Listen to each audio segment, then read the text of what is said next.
So this is our last week of OK Coders. So what have you guys thought so far? I hope you guys learned something. Oh, yes.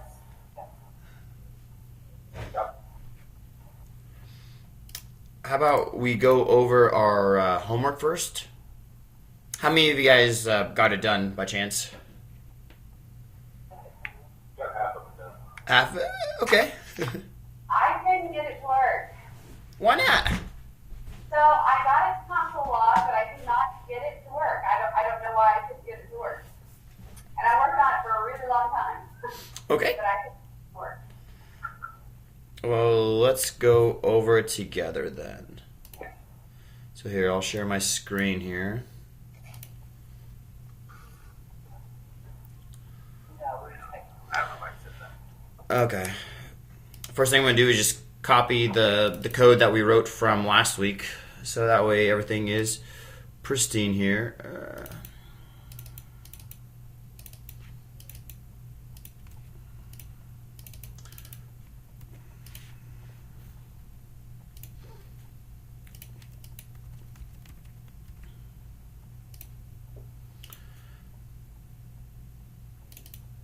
Okay, so this is our exact same project that we did. So let's go ahead and run this, make sure that everything works.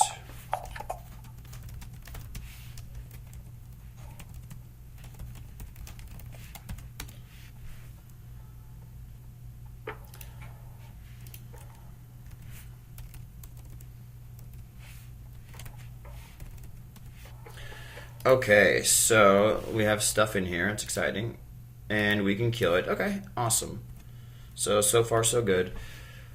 So the homework assignment was to add a priority, right? Oh, and okay. I'm not a very good teacher if I didn't even, add it into GitHub, but that's okay. So basically, homework assignment was just add a priority field. So a spinner, high, medium, low, something like that. So that way our tasks would be organized by priority. So there's a couple different ways that we could do this, right? The simplest way would probably be take and create another input field.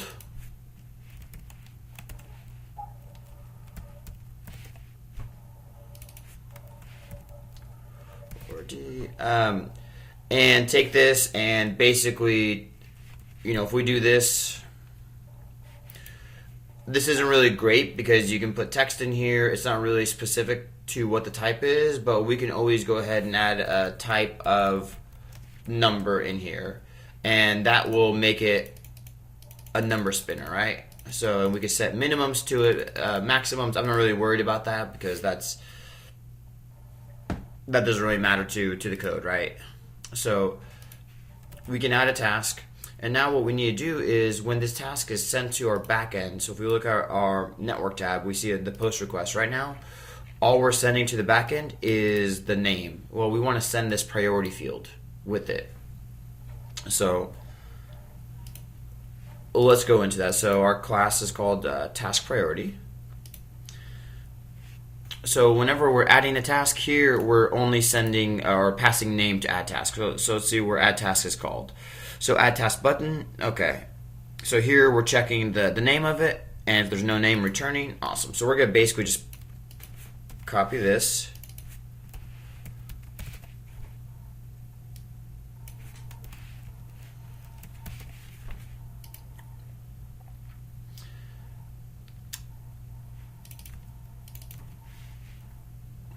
And now see, we're going to have to pass more than one thing to add task. So we have a couple choices here. We can change this to take name and then priority as separate arguments, or we could just pass in one task object, right? Because we pass in a task object, then we're just going to pass that entire object to our backend. Does that make sense? Okay, so I'm in favor of that because later if we add, for example, task category, is this business, is this personal, is this a weekend task, we can add in as many kind of attributes to our tasks as we want later. So that's why I'm a big fan of just doing an object for it. So we're going to do the same thing down here. So now what we're going to do is before we we add the task, we need to create our task now, right? So our task is going to have a name of whatever name is passed, and then the priority of our priority. Then let's clean this up a little bit here. So button is click, task equals this, add task of task. So if we test this now, so I should be able to add a task of 2, and oh, I'm sorry. Here, let's actually add a name. Okay. So awesome, test shows up. We look at our post request, we see name and priority, really awesome. But if we look at our result, we don't see that in there, right? We just have completed and name. So the reason for that is because our backend isn't aware of that yet. It's not doing anything with it. So if we go to our backend, first of all, we need to take our task model and add priority into here. So priority is going to be a number. And when we call add task, we have to do the same thing here, right? Because whenever our post is done, we're passing just the name to add task when we want to pass the entire thing. So now the shape of our body now is name, comma, priority. And now we're just going to pass rec.body to add task. So we're going to pass the entire task. So notice here, we were recreating task from the arguments, so now it's going to be passed for us, and the only thing that we're going to do is just set task.completed to be false by default. So that's the only thing that we're going to do before we turn it into an actual document and save it. So far so good?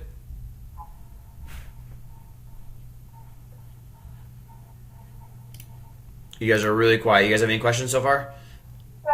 Can you go back to why we wouldn't put the name and the priority on there? I was a little confused on that part. Oh, right here? You mean on the front end? Yeah, so how come you took it on the back end? Is it because you're putting it on the front end? This here, sorry, Lynn, it's kind of hard to hear you. So are you asking about this or from the front end? So you made it rec.body. Yeah, because rec.body is everything that the front end sending us. So if we go to the front end, when this is sent from the front end, we are posting the entire task, right? So whatever I pass here, it could be 1, 2, 3. That is what gets caught as a rec.body here. So if I'm passing the full task here, I want to catch the full task as rec.body here. Okay, and that task has the name and the priority. Right? Yep, and that's the only reason I did this little comment here saying that, hey, rec.body is going to contain name and priority. That's what we're expecting our front end to send us. Okay, all right. I have to catch up. Okay, so let's actually try this thing. So I'm going to kill all of our other tasks here. So let's refresh this. So let's do this priority of 1 and 1. So if I look at my post now, awesome, I'm still not seeing it. I'm sorry guys, I started this with without nodemon, so let's try this again. So let's kill that, and 1 and 1. So now, okay, awesome. So I see an actual priority in there of 1. So and now if we add priority of 2, awesome. If I add 0, for example. So right now it's doing these things still alphabetically, right? So let's change our code to sort these by priority.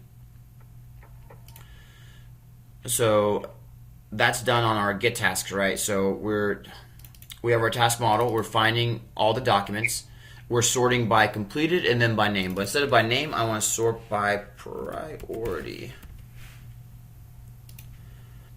So if I refresh this now, okay, so I have 0 first, 1, 2. I think if something has a priority 10, it should be at the top. So I'm going to sort by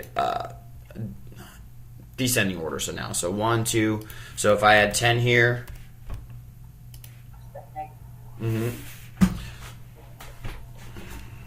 So not too bad, right? So a couple of you guys decided instead of doing like a number box or a spinner, you guys did a drop down. So do you guys want to see how to do it in that case if you did a drop down? Sure. Yeah. Elena, how did your code turn out? Did you get it working? Fine. I'm like halfway there. Halfway? Okay. Yeah. I had to abandon the project. Oh, that's unfortunate. Well, let's look at that. So what Elena did, instead of doing a number spinner, because this is, like I said, this is probably the easiest, most lazy way to do it. So if we instead did a select box,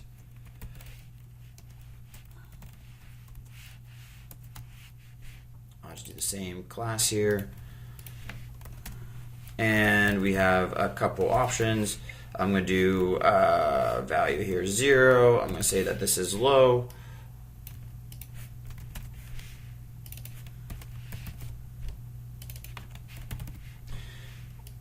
So Elena did something like this. Did you use for the values 0, like 1, 2, or did you use like low, medium, high in the values? I did a class of low, medium, and high. Oh, okay.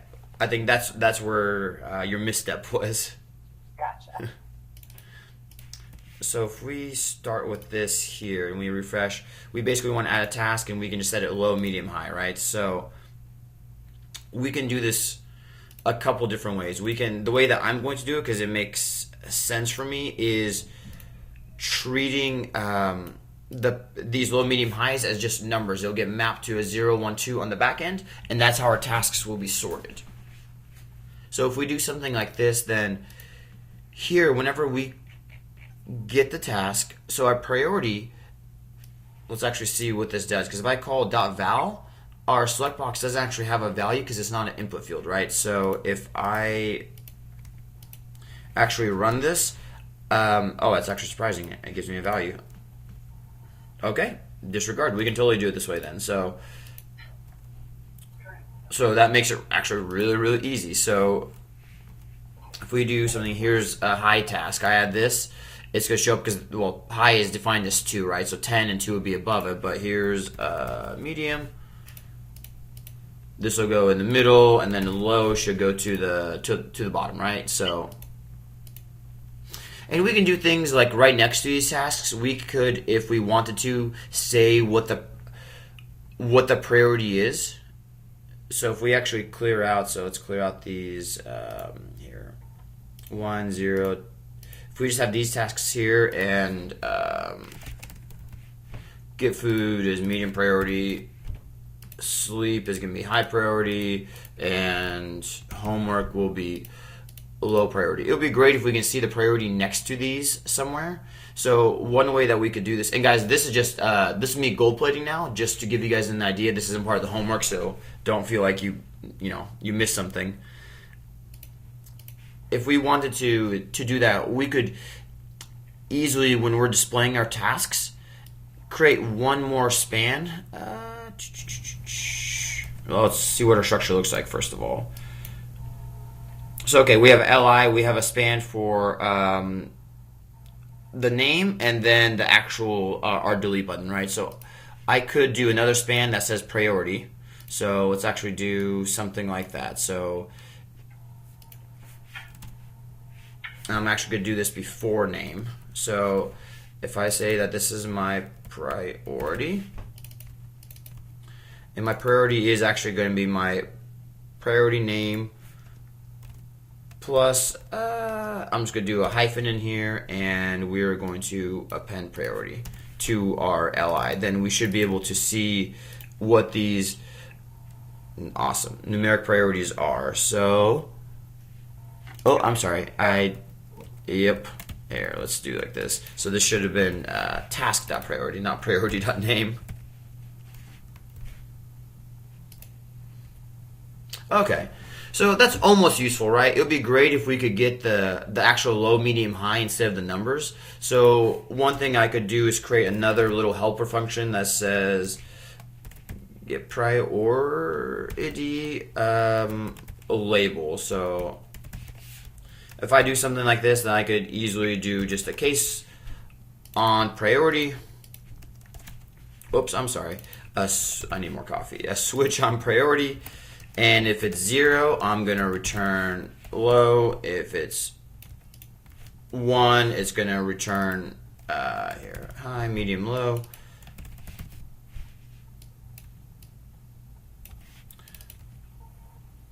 And then basically if it's none of these, I'm just going to do a default of return whatever crazy priority was passed to us. So in case we have bad data or whatnot. So our text label is basically going to be whatever get priority label returns plus the hyphen. So if we refresh this now, awesome, we can see high, medium, low.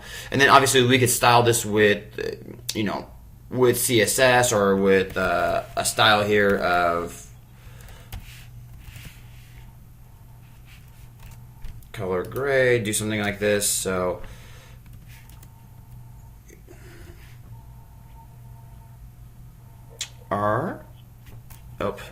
there we go. Okay, there we go. So we could do a bunch of little things. And now I'm just kind of gold plating, but I just want to show you guys how easy it is to make changes to, once you have an idea and once you're a little bit more familiar with, JavaScript, because most of you guys are like, okay, cool, that doesn't really help me. But when you guys get more familiar, especially jQuery, as much as I don't like jQuery at all, because as easy as it seems to use, something like Angular is, once you learn it, it's so much easier to use. But I just want to give you guys just a taste of how easy it is to take things and, make them your own. Do you guys have any questions on that?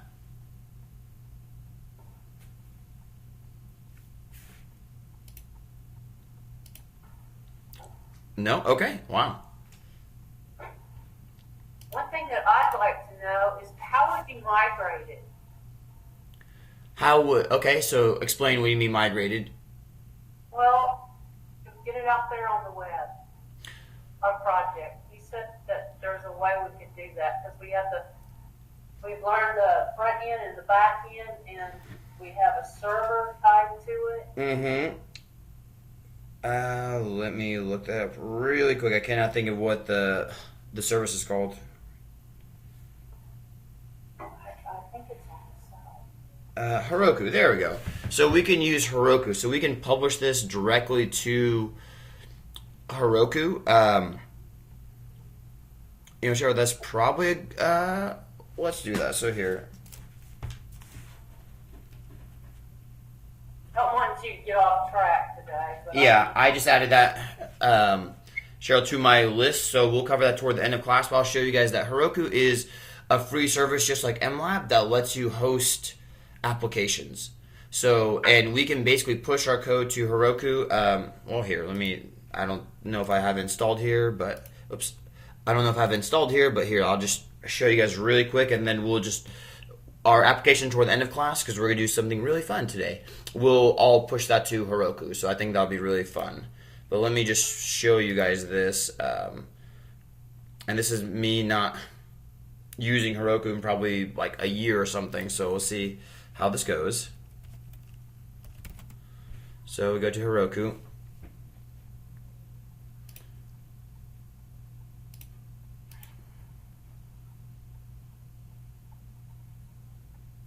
So awesome. I have a bunch of applications I created before. I don't care about any of that. I want to create a new application. This one here, I'm just going to call it tasks. So here for Heroku, they have to all be unique. So I'm going to call this, okay, coders. Okay, awesome. That's available. So pipeline. You know what? Sure, let me do this toward the end of class because we'll take like a 5-minute break and let me just go through this so I'm not flailing in front of you guys. Okay. And then we'll do that, but it makes it really, really easy. Create new pipeline. Nope. Okay, so yeah, they've changed some things up, but we'll go over toward the end of class and we'll push something together. Thank you, Sophie. Yeah, no problem. So today what I wanted to cover, guys, is promises and populate. So this here, I'm not sure if while we're waiting on Linda, I had them read some of these docs. I'm not sure if this helped very much to explain what Populate does or not. Populate essentially lets you take two separate collections and join them together. So if we have, for example, the example that we're going to do later in class here in just a little bit, we're going to create like a veterinary clinic asked us to create the app, right, to keep track of all their pets and their owners. So if we had a collection of owners and then we had a collection of pets, we would need a way to tie those together, right? And we could do I'm going to say the naive thing and do just subdocuments for everything. So it's just one big object for every single owner and pet. But that can lead into problems. So Populate just lets us combine different documents from different collections. So does that make sense? It's very similar to like a MySQL join or MS SQL join.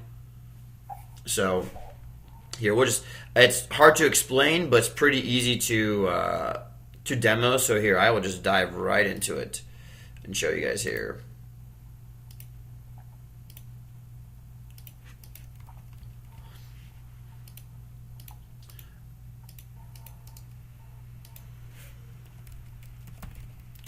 Okay, so I'm going to create a new Populate example here. So I'll just do, here, I'll call this just Populate. That's fine. Or I'll call it server. That's fine. So here, I'm going to basically copy what we did with, out of here, just all I care about is Mongoose, my connection string, and basically what my model looks like. And don't worry guys about copying this down. I just want you guys first to see this, and then I'll post this and we'll work on this together. But for example, if we have, let's do let's say that we have articles and we have users, and we want to basically have, so here we're gonna have an article model. And our article, there's the name of it, there's the date it was created, there's the actual text of the article, and then we want a way to store the user, right? And we could do something like this. We could say the user, here is their name, here is their email address, here is their image, right? We could do something like that, which seems great, right? This would work no problem. So where you start running into problems, for example, is if we create our first article. So let's actually create a couple articles here. So I'm just going to do an article, let's do a new article.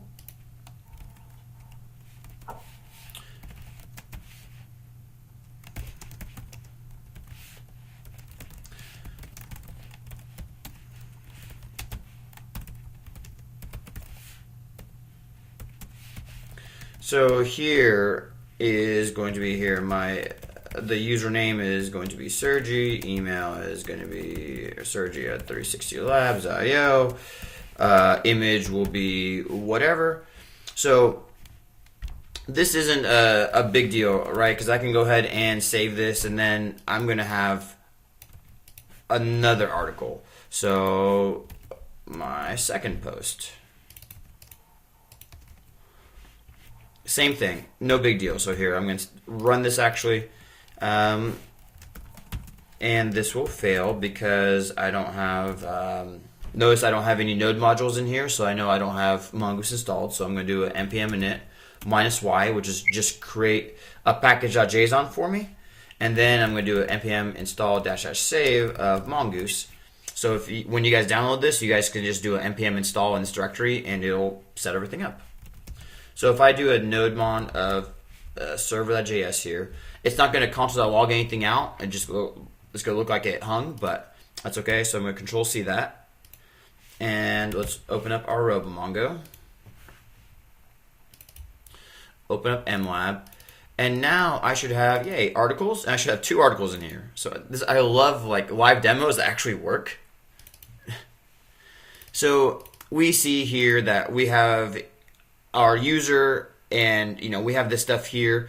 But now what happens if, for example, I have 50 articles now and I leave the company 360 Labs? What happens? I would have to go to every one of these documents, and I would have to. I didn't realize I had one open already. I would have to change every single one of these documents and change my email address, right? So if I went to a new company, for example, I would have to do that. And here, for this example here, that's not a big deal, but it would be really cool if we could have just one place where our user record is saved, and we don't have to go back and change it. So that would be ideal. So here, I'm going to actually just drop some of these other collections in here from our previous stuff.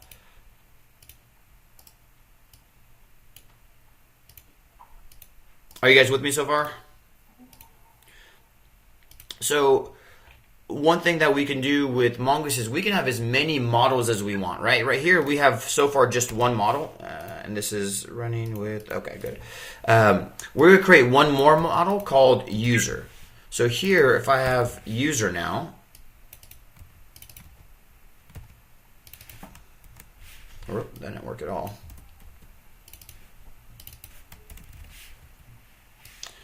And my user model is just going to be basically name, email, image. No big deal.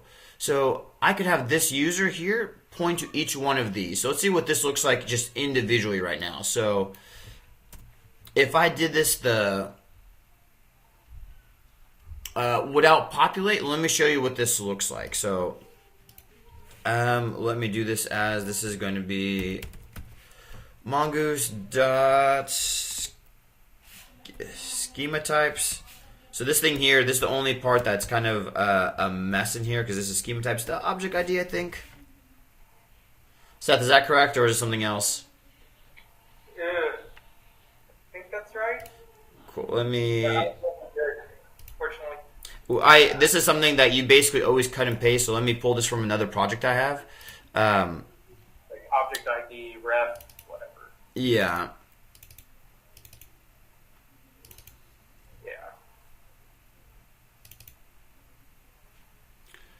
Well, that was a crappy. Okay, so it's not that model. Okay, let's try one more here. Okay, schema dot types to object ID. Okay, no big deal. So I was close. So this is something that normally you just set as a constant up at the top of your code. So this here, all we're saying is user for each of these articles will be a type of object ID, and we've seen that an object ID is just this 12-digit string. So that's what object ID is, and we've talked about it. That's universally unique type object ID. No big deal. So let's change our code now to use our two individual models. So first of all, what we're going to do is we're going to create our new user. So here, var user, and I can actually call this here var Sergi. Spell my name. New user, and we're just going to pass in all of this. So, and now I'm going to do Sergi.save here, and I want to wait till that's basically saved before I run the rest of this code. So I'm going to just do a save and .then, and then I'm going to move these items into here. So I'm going to save an article, and now my user in these is going to be Sergi._ID. So for both of these. So let's see what that actually looks like.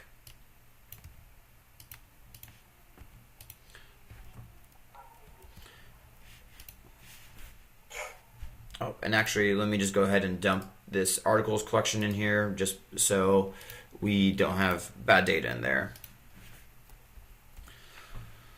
So run this again. I don't have any console.logs, not a big deal. Let's refresh. So I have users now, and I'm going to have my Sergi user in here, and then I have my articles, right? So I have my first and second. Notice this user has an object ID, And if I copy this object ID and I go into my users and I say .find this object ID, I'm going to return, the only user in there. But that's kind of how that's done. So let's see what that looks like. So inserting it, this here isn't too bad, right? You're just saying return the object ID of Sergi._ID. Not a big deal. I think Mongoose is actually smart enough. If you pass it an entire document, it will convert that to an object ID, I believe. Let's see. So if I open up articles, I should have 2 more articles. And okay, so it created a new Sergi user in here. So I have 2 Sergis, but notice that it just inserts the object ID for me. So far, are you guys good with this so far? I want to make sure I'm not losing you. Everybody good? Yes. Okay. So let's do this now. So what I want to do is, this is how we create our data, right? So no big deal. So let's see.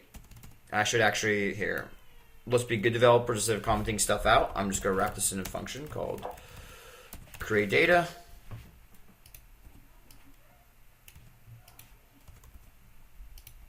So we're not going to run that. So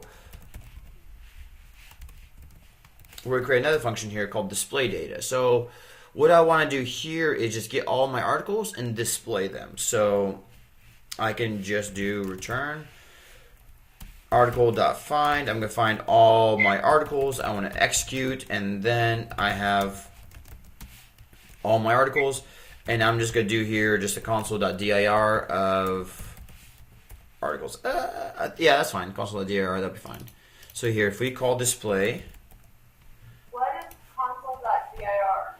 it formats it just a little bit better than console.log. Well, here, let's try this with console.log. Let's see what this looks like first.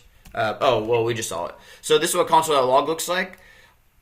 To me, that's a little bit hard to read. Console.dir it just stands for console.directory. Formats it. Oh, actually, this is way worse. Disregard. So we'll use console.dir there. So this is everything that, we'll use console.log because this is what console.dir gives us. This is actually much worse, so we'll use this one here. So here, let's clear that, run this again.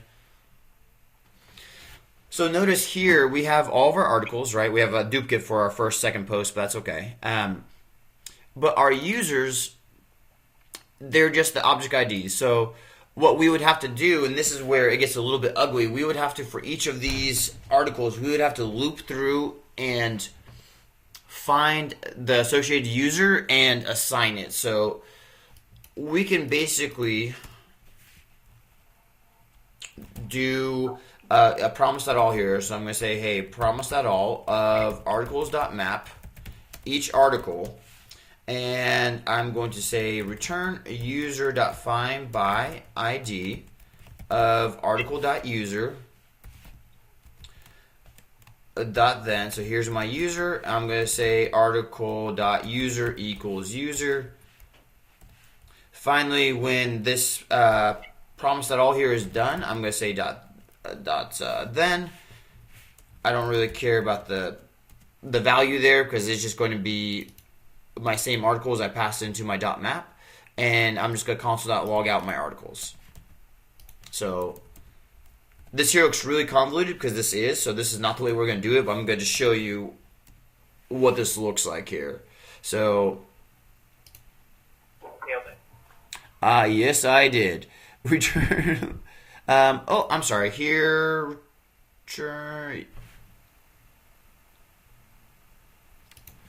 I think I'm going to lean these. Let's see. Okay, there we go. So now we have each article, and it has a user property to it, right? So this is basically exactly what we want, because if I go in the database for B13, so if I find B13, my user, and say, hey, this is now Steve. Steve created these articles. I can rerun this, and my first 2 articles now are written by Steve, right? So the way that this is done, this is the beatdown, and I can walk you guys through this code. I didn't do that intentionally because this here is not fun at all, right? I don't expect junior developers to write this, unless they work for me, of course. Right, Seth? Exactly. Yeah. So Mongoose has something really cool called Populate. So here, whenever we specify this is object ID, we can tell Mongoose that, hey, this is the type, is object ID, but the reference that this is pointing to is user. So if we do something like this, then what we can do, which is really easy, is we find our articles, we say, hey, populate the user property in every article, and then console.log articles. So this here is exactly equivalent to this. So let's actually run this, make sure it works. So, okay, awesome, I nailed it. So here's all of our populated users. So I hope you guys see that Populate makes it really easy to just join pieces of information. So let's pause for a second because I know that was in 20 minutes. That was a crap load that I just dumped on you guys. You guys see your first like multi-model program, and then this Populate thing and joining data. Questions, thoughts? So I understand the concept of it, but I don't understand the code of it. Okay, so let's go through anyone else have any questions before we dive back into the code? Okay, awesome. So here, let's get back into the code.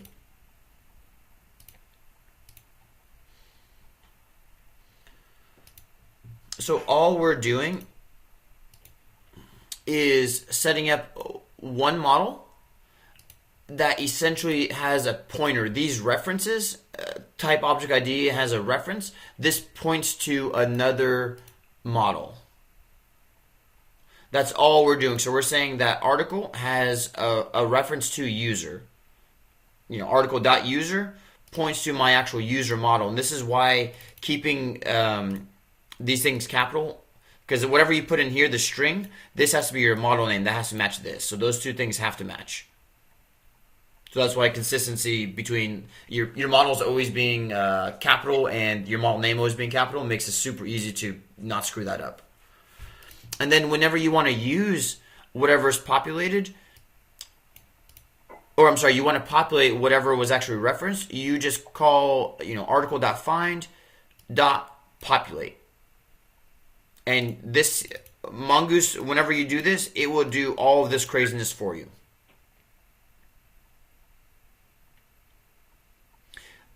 How about we do a couple more examples? That would be helpful. Okay, so let's do this. So how about we're going to do, so here, let's fix this. So our create data here, so we're going to create, first of all, let me dump all my RoboMongo stuff, so I start clean here.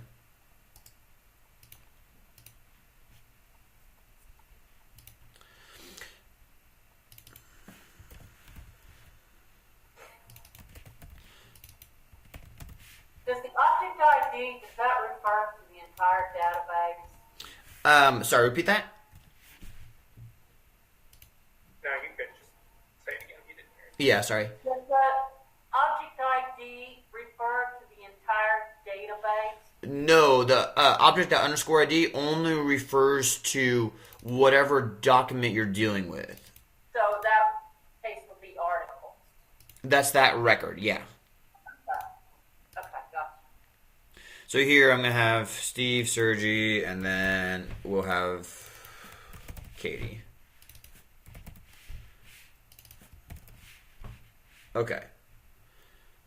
So now I have all these things here. I need to save all of them because this thing here, I want to basically wait till all three of these things are saved. So I'm going to do a promise.all here. So we're going to say promise.all. And I want to take all three of them and save these, right? So I can take, there's a couple different ways we can do this. And I know that Seth's over there thinking, oh, we can use async and await. That would actually make this really easy. I'm going to just create an array of our 3 users, and I'm going to just map each of these to user.save. So, and this here will just return all my saved users. Okay. So inside of this .then callback, I know that Sergi, Steve, and Katie have all been saved. Do you guys, when I do this, does this make sense to you what I'm doing here, or is it still cryptic? I don't understand the promise at all completely yet, no. So promise.all, you pass it an array of promises, and it returns, it calls .then whenever all the promises in there are complete. So here, I'm going to say var user promises. So this is going to be user promises. So this just takes an array of promises, right? So what we're going to do is notice that Sergi, Steve, and Katie, they're user documents. They're not promises.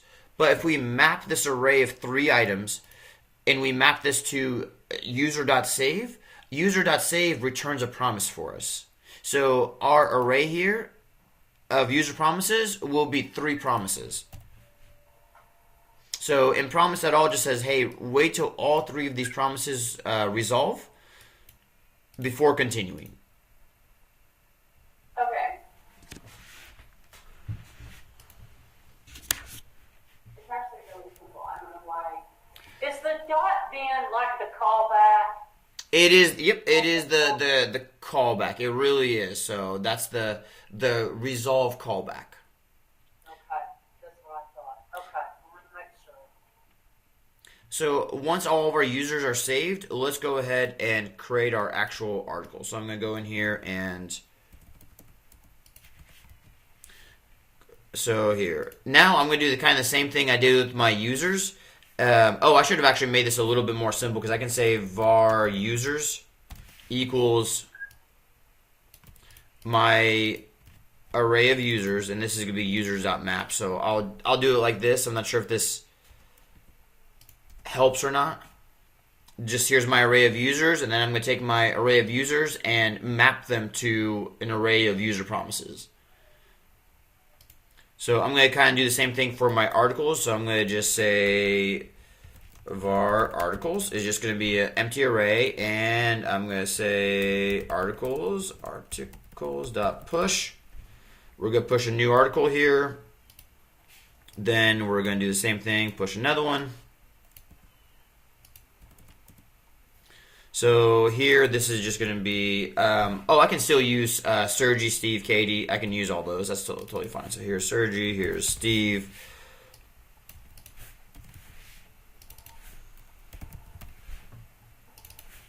This can be Katie. And finally, we just need to take this array of articles and just return the promise.all when all of them are done. So return promise.all of our articles, and I'm just going to map each one of these articles to article.save. So whenever... Hey, Sergi, articles is not spelled right. Oh, thank you guys. Articles. Okay, there we go. So whenever this gets completed, if I call create data and I do a .then of like the, my actual data, I can just do a console.log of done.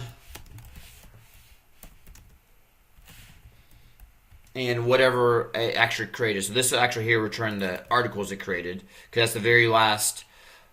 So out of this promise chain, we're waiting for all these promises to finish. Then we're going to go into here, and then we're going to wait for all these articles to finish. The last thing that's returned is this articles.map. So my function is going to return just our actual articles. So I can say here, done with articles. So we know exactly what we're talking about. So here, if I run this. So done. This is kind of hard to read. This is a problem with console.log, but I see all my articles in here, right? So, and if I go into my database here, I see Katie, Sergi, and Steve. I refresh, I should see articles with the same stuff in there. So that's so awesome. So here, let's comment that out, and let's just look at our display data again. So here, I'm going to erase that.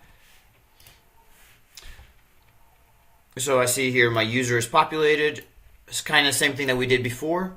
But let's take this a different step. Now we're going to have, instead of a user here, I'm going to have an author. And then I'm going to have one more type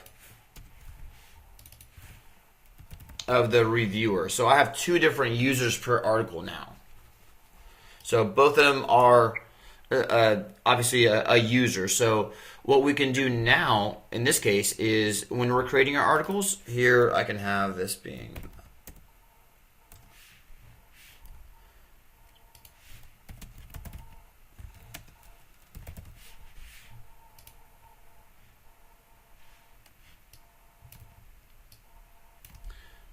So here we'll just kind of mix and match these. So here's Steve, so Katie, and then Sergi will review her article. So we're just creating now different article types, right? We have an author and a reviewer. And when we're displaying it though, notice that we can't populate on user anymore. So we can populate on author, but if we want to have two things we want to populate, we can just add a space in here and add the other type in here, author and reviewer now. So let's do this. So I'm going to create the data. Let me actually dump all my data, at least my articles. Oh, actually users too, because it's going to recreate all this. So let's save this. So okay, I created all my data again. So let me console log this out, and let's see what display data shows. So display data, we see that, my first post, author is Sergi, and the reviewer is Katie, right? So here, my third post, Katie is the author, Sergi is the reviewer. Is this making a little bit more sense what Populate does for us? It is, yes. Okay, awesome. One thing, guys, I will show you, I wasn't planning on showing you, but this here is kind of a beatdown to understand with promised at all. I think I will show you guys. We'll take a break here in about 10 minutes. I will show you guys async and await, just because for things like this, it makes it way, way, way easier. So, Seth, you think that's a good call? Yeah. Okay. I think async and await is much easier to understand than .then callbacks. One more thing that we can do. Notice right now, so all of our populates, they're using object IDs. So they don't have to be object IDs. We can specify these types to be different. So let me think of a good example for that before I throw that on you, because with the users, we could do that, but well, here, let's do this. So let's say that each of our users had a badge color. For whatever reason, on whatever site we're building this for, we have different color badges. So each user also has a color associated with them. Depends on what kind of how good of a writer. How good of a writer they are. So I'm going to be whatever red means. Here, Steve, he's going to be blue, and Katie, she'll be blue as well. So this here, this is fine, right? So red, blue, blue. But say, for example, now whoever runs the site says, hey, we want to actually change all these red and blue badges. We don't want them just to say red and blue. We want these things to actually display an image or a mouse over. We want more information associated with these badge colors. Okay, so and they're like, hey, we want to actually change that monthly. We want to have control over that. So what we're going to do for these colors is create another collection for them. So if I create, for example, so I'm going to create a const color collection now for these badge colors. I probably should have called it, badge or something, but that's okay. So each of these colors. Now notice that for my colors, I already have basically an ID. So my records, the ID is going to be red and blue, right? So Mongoose, you can have object IDs, or I'm sorry, underscore IDs that aren't object IDs. So I can say here that the underscore ID is a string. And now this is going to be my name, so this is also going to be a string. And then if I had, for example, image for whatever this badge is, but I could do something like this. So if I did something like this, so on my display data here, I'm going to save all this.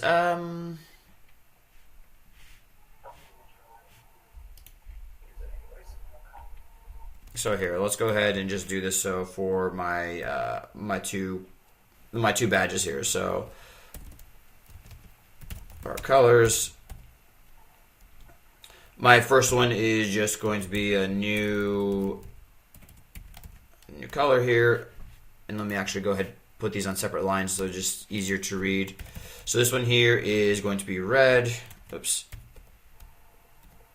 And the name of this is going to be red badge. Okay. And my next one here is going to be blue, and this is going to be my blue badge, or the owner of the site says, hey, I want to rename all the blue badges so it reads awesome badge. Okay, awesome. So we have our colors here. I want to do the exact same thing. We want to save all these colors, so we want to do another promise.all in here. So we're saving all of our users, and we just want to save all of our colors as well. So it doesn't really matter if they're saved inside this promise chain. We can just save them anywhere in here, so it doesn't really matter. So I can just do my colors dot map each color to color dot save. Technically, I should make the so here just so this is the same. We will just go ahead and turn this into a promise chain. So when this thing here is done, we're going to call it dot then. And then finally, we're going to save our articles here. So basically, this thing here runs through. We save all of our users.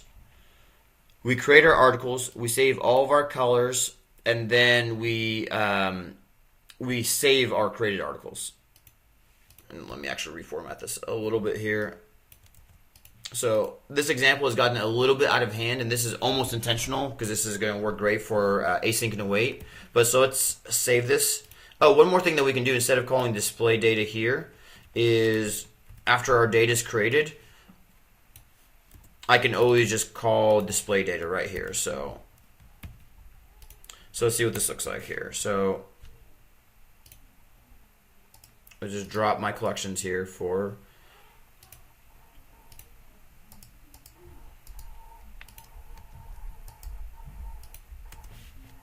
And we can programmatically also drop this stuff, so I can show you guys that if you're interested in that. Okay, so let's save this. So this is what we get now. So here is our authors, here's our colors. All right, and let's actually format this a little bit better. So display data, what it's doing, we'll format this in a little bit better because this is really hard to read here. So let's first look at our data that got created. So if we look at our colors collection, notice that we don't have these crazy object IDs, right? Our colors, our documents, the underscore IDs are just regular strings. So that is totally allowed. As long as it's something unique, we can use anything as the underscore ID, as the identifier, right? But if I go into colors here and I try to insert a new one, called red and name is whatever, it's going to give me an error saying that, hey, duplicate key, error, blah, blah, blah, on index. This looks really scary, but all this is saying is there's another red that already exists. So, okay, so we're almost done with this example, I promise. So here, let's clean this up a little bit. Instead of doing console.log on articles, I want to take our articles and I want to loop through each one of them. So here, I'm going to say articles dot for each article. And basically, all I want to do is just console.log each individual article. And I want my article name. So let's do this. So this is going to be article.name. I want the author name. Have you guys seen, I'm not sure, did Preston teach you guys template strings? I don't think so. Okay, so I'll keep it like this just so I don't overwhelm you teaching you a bunch of new things. So here, we're going to do the article name. Let's do the author name. We'll do the reviewer name, and then we'll do whatever color you are. So this will be article.author.name, article.reviewer.name, and then our article.color. So let's see what this looks like now. And I don't want to recreate the data. I just want to display it now. So Colors on your user.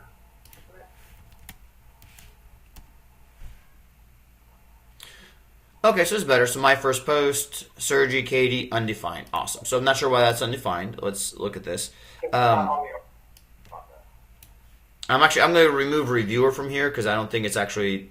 I'm sorry, article. I think Seth just mentioned that. Article.color instead of this needs to be article.author.color. So here, I'm going to remove one of these.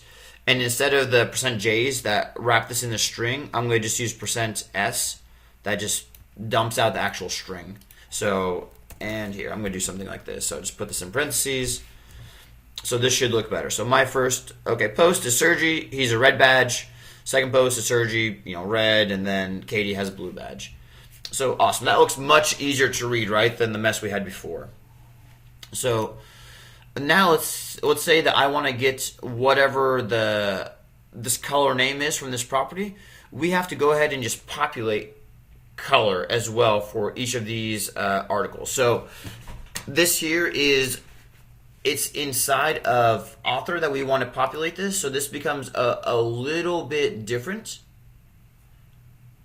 And just to clean this up a little bit, because this is going to get really long here, I'm going to go ahead and just indent these things a little bit on separate lines.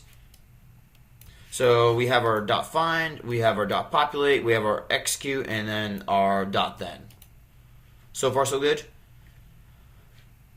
So here, what we want to do is we want to populate. So I'm going to break up these two things here. So I'm going to just do author on one line, and we can call it .populate as many times as we want. So I'm going to just go ahead and, reviewer. So let's make sure I didn't break this. Okay, awesome. So everything works. So with this one here, we want to populate author. And so .populate, it takes a string, but it also, in my VS Code is really laggy for some reason. I might have to restart that here in a little bit. We can pass in an object in here as well. So if we look at our populate docs, we see somewhere in here it'll tell us the different types that we can actually go ahead and do. Okay, so we could pass in a path, we can select certain fields, a whole bunch of stuff. So but here for our author, so this is the path that we want to populate, but then we want to do one more populate inside of here. So I'm going to say here, comma, another populate inside of here, and this populate path is going to be color relative to author. So if we save this and we look at this, oh, I nailed that.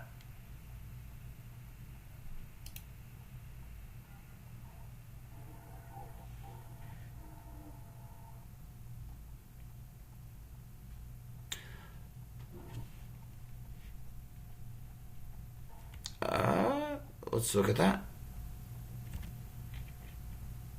Oh, I'm sorry. So here on our user, so this here is basically complaining that it has no idea how to, it's trying to cast this red to object ID because here I didn't tell this that this thing here is going to be used for populate. So I didn't give it a reference, so I can't populate on color. So here, if I say color here is a type of a string, and then the reference it points to is an actual color document. That should clear this up.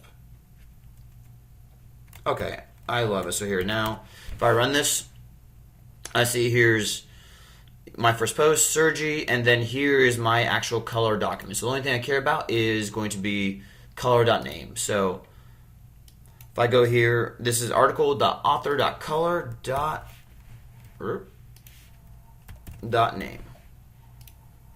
So we just saw very quickly how to take what started off as a really simple example and basically populate it across 3 separate collections. And then we saw some really scary stuff with promise.all. And we'll take all this, we'll convert this into async and awaits here in just a few minutes. But what questions do you guys have on that? We'll take a break here in just a minute, but I don't think I have a question. I understand it as you go through it, but I don't know if I could sit down and write it myself right now. That's fine. so yeah, that'll be definitely with practice that'll happen, because that there is, I mean, as long as you understand it conceptually, that's good, and the rest will come with practice. And we'll take here like a 5-minute break, and we'll go. First of all, I'll show you guys async and await, because I think that will make your guys' lives much easier, and you'll probably be like, Sergi, why the hell didn't you show us this, first day of class? But we'll do that, and then we'll just do a couple more examples, and then we'll probably just do one large in-class example, like our veterinary project. We'll just do that in class, and we'll go through that step by step really slowly, build the front end, and that will kind of be our final project. So, sound good? Sounds good. How about we meet at 10:15? Here, we'll get coffee, buy our breaks. Okay.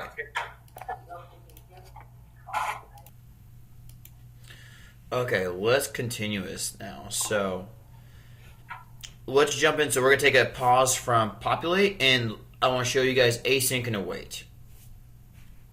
So I think that will just be, the best thing since sliced bread. So async and await. So let's close all this. So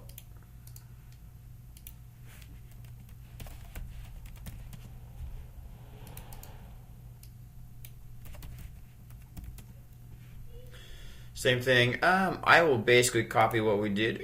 Not all Populate, but here, let me just grab.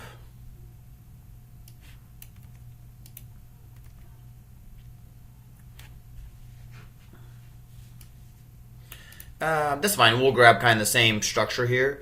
So, and display data. What do we use there? Okay. So what async and await lets us do is, instead of doing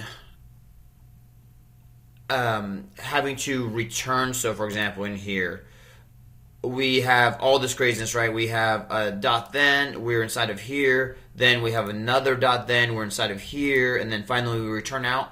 And this here is getting close to what's affectionately known as callback hell, right? Where it just keeps indenting further and further in because you have more and more things going on. So with async and await, so let's just even erase all this. So here, I'm not even going to do any of that. I'm going to just do article.find.exec and for each, so here, I don't even need any of that. I'll just do this as just a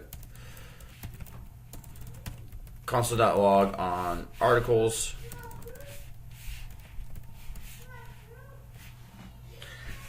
So async and await basically lets us get rid of this and add these things inline. So instead of this here, with async and await, we first of all, we have to tell our code that our function is asynchronous. So that's where the async part comes in. So right before function, you add the async keyword, and then what we can do is, instead of this, we can say var articles equals await article.find.exec. And then we could just do console.log articles. So this here, in my opinion, is much easier to read and understand than this here. So these two things are equivalent.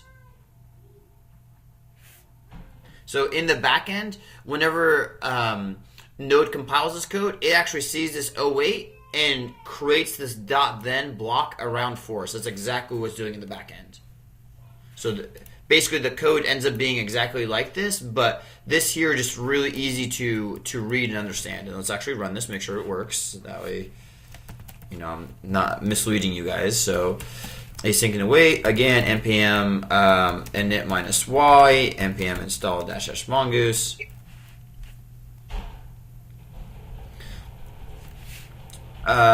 This is going to be node of server.js. We run this. Here's our same code, right? We don't have our populates in there, but that's okay. So where async and await really shines is when when you're creating data. So let's go ahead and do that. So here, let's create another async function called create data. And here, kind of like we did before. Now I don't want to recreate all this. So here, let's just copy our 3 users that we had before. So instead of doing this craziness where I'm doing this promise.all mapping and all this, I could do this with async and await pretty easily. I can just say await. Oh my gosh, why can't I spell my name? Sergi.save await Steve.save and await Katie.save. So this here is basically saying right here, my code will pause or sleep until this is done. And then it'll pause here till this is done. And then it'll pause here till this is done. So, because I can basically do this watch create data, and then I can go ahead and just call display data, display data in here. So if I do this, so instead of calling display data now, I'm going to just call create data. And, oh, actually, I'm sorry. Display data is going to do articles. Here, I want to just do users here. So I'm just going to say here, await. Here, var users equals await user, dot find. I want to execute these things to turn it into a promise, and then just console.log of users. So if I do something like that, so let's go call create data now. I run this, I see a crap load of users, but I see obviously duplicates. So here's Steve. I see Steve up here somewhere. So it creates my data. It waits. Does this make sense? It does, yeah. Okay, so this is much easier to understand than the callbacks and stuff that we've been using, because all this here, and we can use if we want to wait, like if we have, for example, 100 users to save that are in an array, this here doesn't make sense, right? It's much easier for us to just do because we could just do the same thing and just do a await promise.all and do the same thing like we did before, right? Just take a array of all of these, Sergi, Steve, Katie, and do just a dot map each of these, what are they, users to user.save. So this here, this also looks a little bit scary, but whenever you just break this up into individual pieces, it's not bad. So this here, our entire function will stop till all these users are saved, right? So I can get rid of these. So this will pause our entire thing, and it's just a one-liner to do it. So when you only have a couple, breaking them out individually, no big deal. But if you had 50 articles in an array, you don't want to have 50 awaits. You would just rather use a promise.all. So far, so good? Yeah, so. Okay, let's do a couple more quick examples with this.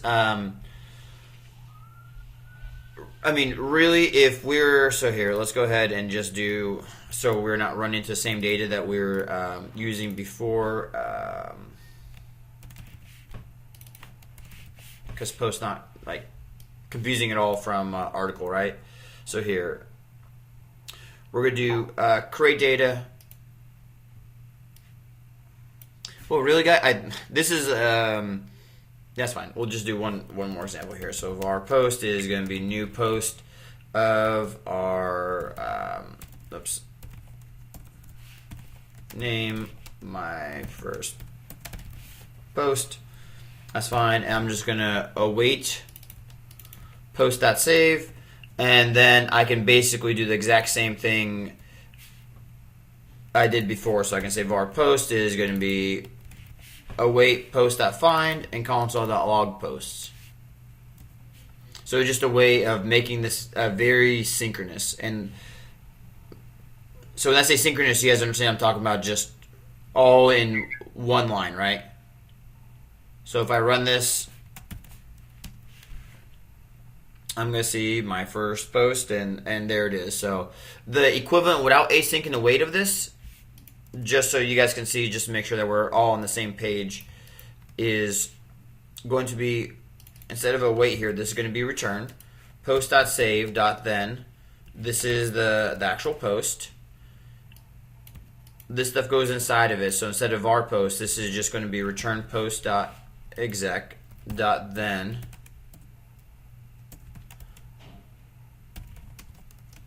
Of posts, and finally the console.log inside. So this here, I mean, this isn't terrible to read, but in my opinion, this here is much easier to read and understand. You just have to just be sure not to forget the await keyword, because if, for example, if you forget that, so here I just call await.save. So here I'm going to do my second post here. So if I do that, I'm going to clear this. As soon as I save this, I know that my code added my second post, but I don't see it because my code did not pause here, and it immediately went to get the post from the server. It came back, and only my first post shows up. So whenever I add the wait, my code pauses, waits for this to finish before it starts running this. So if I do my third post, I'm going to see my first, second, and third in here because it waits here.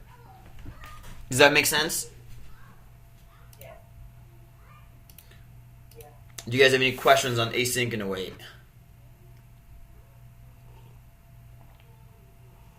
I don't think so. Okay. It will, if you don't have that async keyword on your function, it will freak out. Like if I try calling this and I have await inside of here and I don't have async, it's going to, say await is only valid in the async function. So just keep that in mind. But I'll start using async and await just because it makes things so much easier to write, and basically all of this stuff becomes really simple and just becomes synchronous, right? So, or it looks synchronous.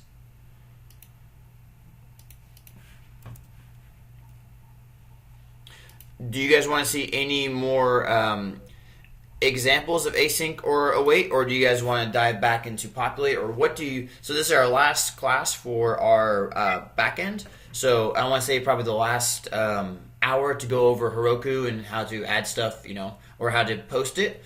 But I want this to be your guys' time, so I don't want to drone on about Populate if you guys are going to find value in it. So let me know what you guys want to see. Does the interaction between the front end and the back end, does that make sense to you guys now? Yes. Yeah, that definitely makes more sense now. I agree. It makes a lot more sense. So what do you guys want to see? What's causing you guys the most grief or confusion? Promises. Promises? Okay.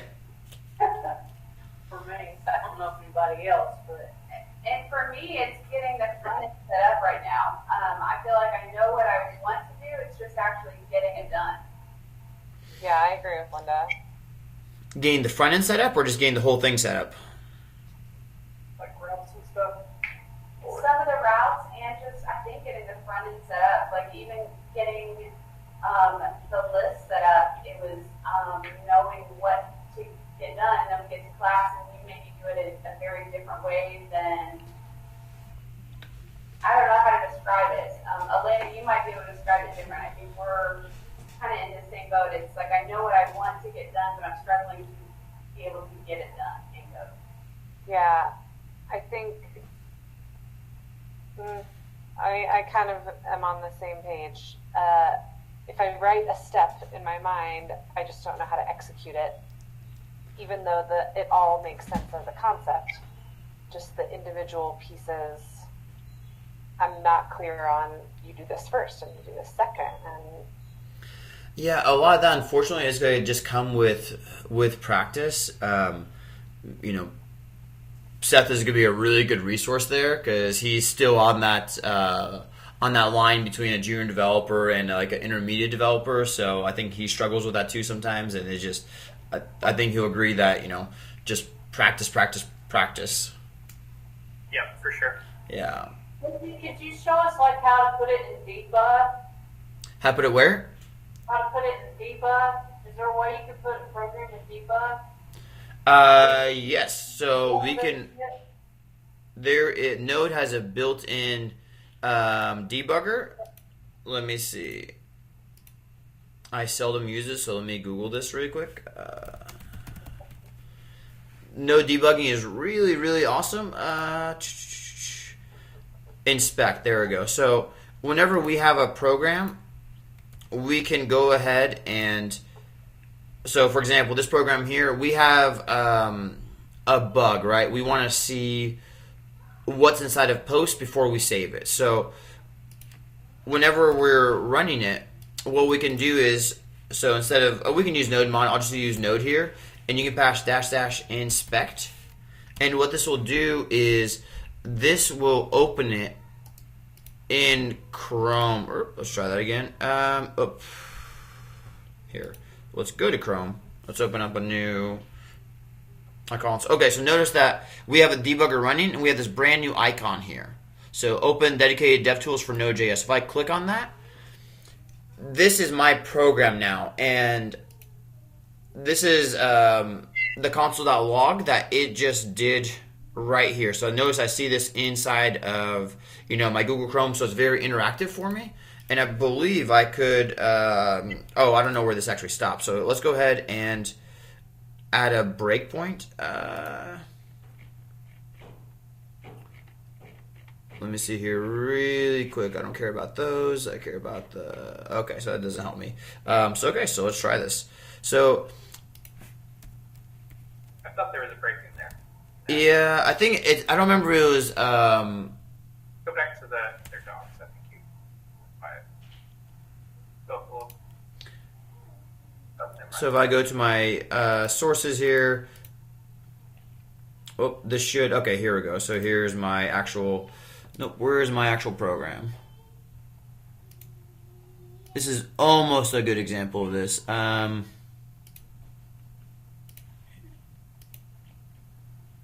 Oh, that's really weird why I would do that.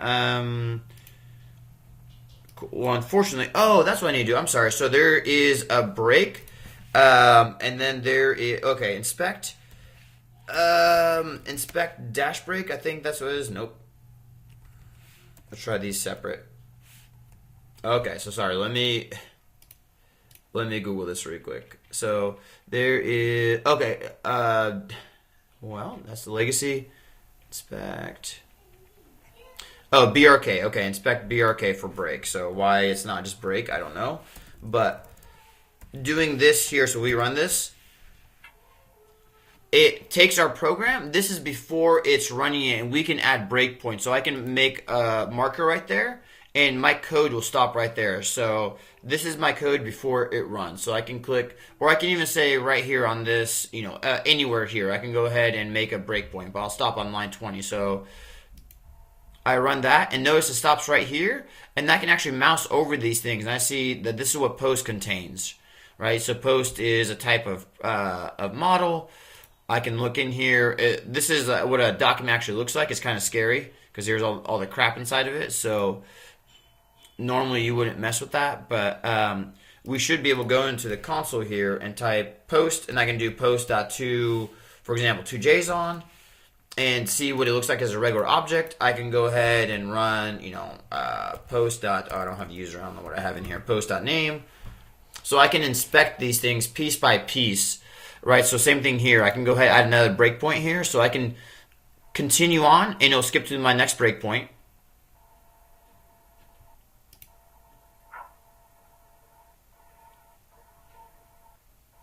Cool, my first breakpoint was paused for too long. It timed out, so let's kill that and restart. So here, I'll just pause right here on this console.log. So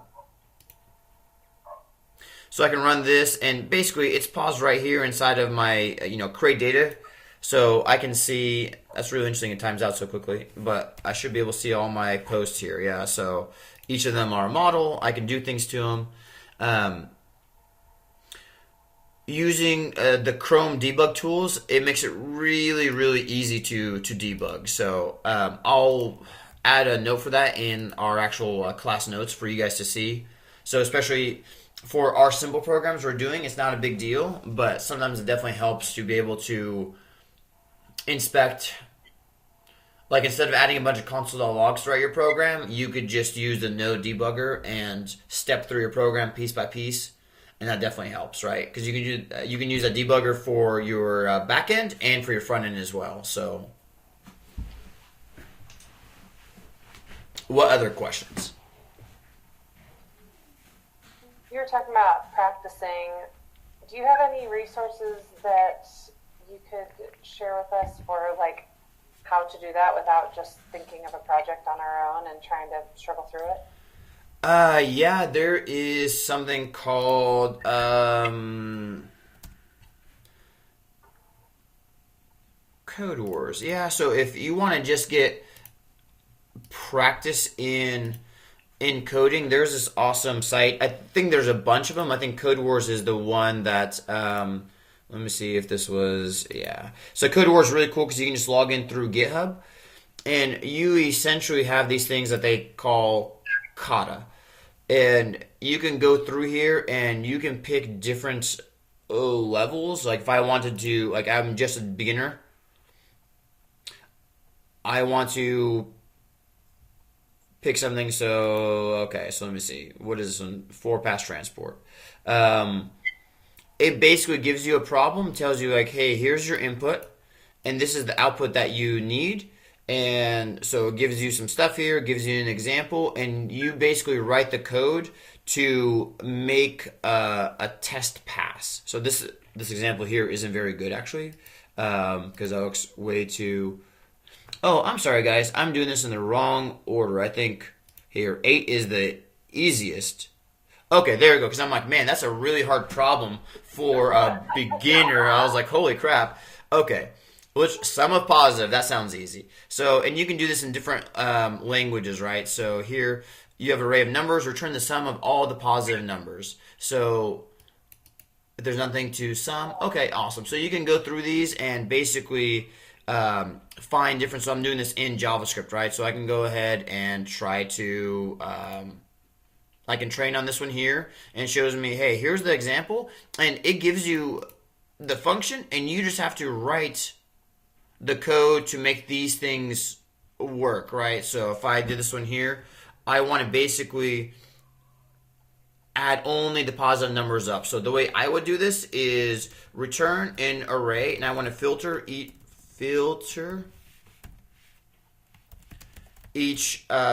number where n is greater than or equal to 0, and then I would reduce each of these numbers, a plus b, and then start that at 0. So that's what I would do. So then I can go ahead and run attempt. And it runs. And basically it says for each of these things on the server, it tries each of them. It says that, hey, here's the numbers I'm giving you. This is what it should be. And it basically tells you where you passed or you didn't. Because if I didn't do this filter here, it would go ahead and it's obviously going to fail on ones like this, right? So I got 11 when it should have been 13. So this here, Code Wars, is just a really cool site. And basically it's meant for you get one of these problems every day. It'll send you an email saying that, hey, here's your problem for today. So it makes it really easy to stay on on top of your JavaScript, because each of those problems, they're meant to each take just 3, maybe 5 minutes max. So it's really cool, and they're all sorts of different problems too, and they're all community driven. So people vote on them. So like people add their own problems, and if people enjoyed that problem, they give it a +1. If people thought it was a crappy problem or too hard for that skill set, they give it a -1. So something really worth checking out.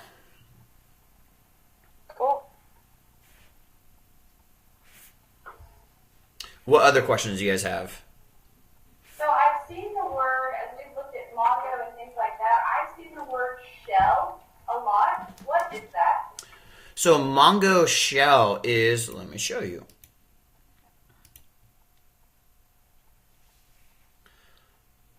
So Mongo shell is, if you just type Mongo, so if you have Mongo DB running on your computer, you can just type Mongo and you're in this thing called the shell. So we have this cursor and I can do show DBs.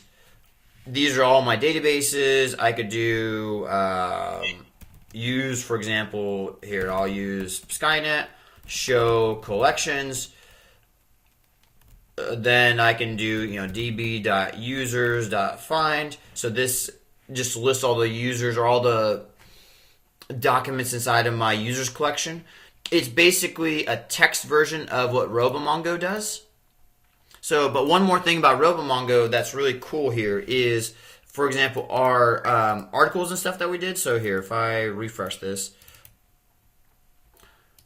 here's all my articles. Everything in RoboMongo in the shell, it's synchronous. So this, it accepts JavaScript, right? So this is just JavaScript. So .find, I can say that, hey, for each of these articles, map this to an article object. And for each of these articles, I just want to return, instead of the whole document, I just want to return article.name. So I can do this, and notice I just get an array of 3 elements, right? Or I could go ahead and do this and join this with a new line, and I'm going to just get text. So I can do a lot of conversions in here, and what else I can do here that's kind of cool is if I needed to do, because I can't do populates here, if I wanted to know what author is for each of these, I can go ahead and say, hey, var author equals db.users.find1, where the underscore ID is going to be article.author. I could do that, and then I can say article.author equals author. So now if I run this, I'm going to see author here is, everything for that user's document there. So this is what the MongoDB shell is. This is the exact same thing, but just more visual. I think doing this inside of, a terminal window, this is such a beatdown. I wouldn't wish this on my worst enemy. So it's rough. This here is much readable. It's friendly. You can click around. So, but that's what the MongoDB shell is. Okay, what else? This is a housekeeping question, but are we skipping class next week? Yes, that is on my list. So, if you guys are good with that, we'll skip 1 week, and then we can start our final module. So on February 23rd through the 16th. Are you guys good with that? Yep, that works.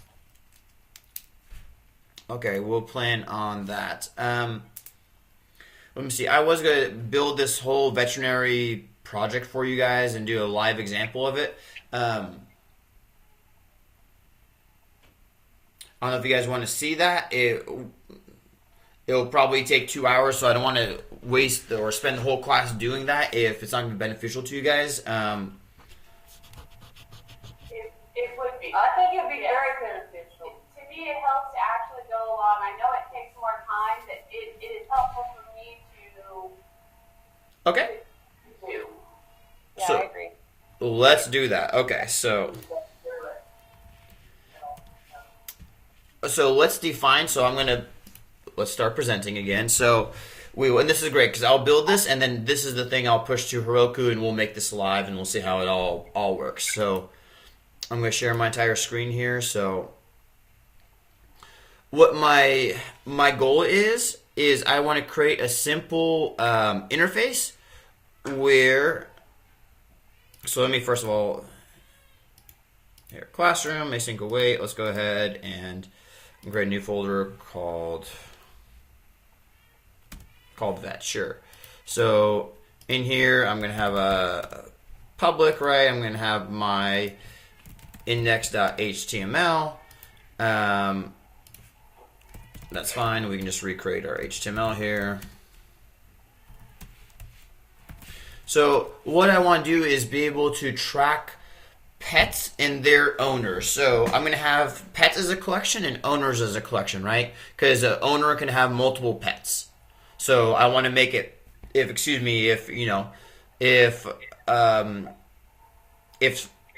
somebody has 3 dogs and 2 cats, if they move or change their phone number, we only change 1 owner record and not change 5 pet records to update their contact information. Does that make sense? Okay, so let's go ahead and do that. So this is going to be I'm going to call my vet admin for it. So I'm also going to use, guys, Bootstrap for this to make this a little bit pretty as well. So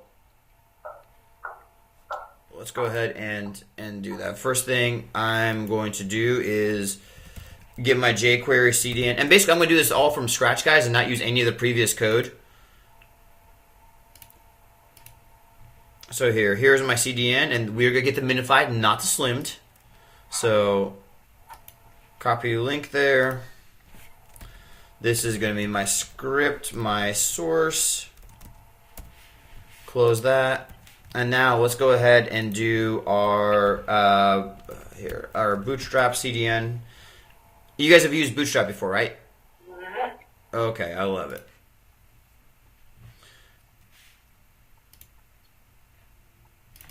Oh, that makes it so easy. Okay. Awesome.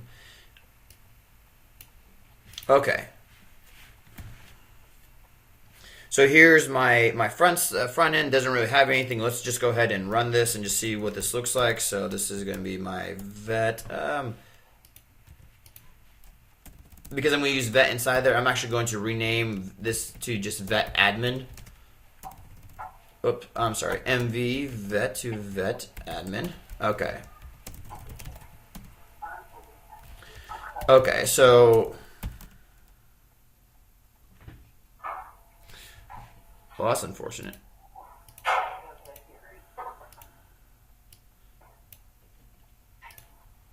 Okay, there we go. Sorry. Okay, I'm going to just use live server, so I'm not even setting up Express or anything yet. I'm just, here's my blank canvas, right? So what we want to do is have a place where I can just see all my pets. So, and basically add a pet. So let's do adding a pet first, because that seems logical to me, right? So in here, let's go ahead and let's just do a div class. This is going to be what? A card. We're going to have a div class card body. Let's see what that looks like. Okay, awesome.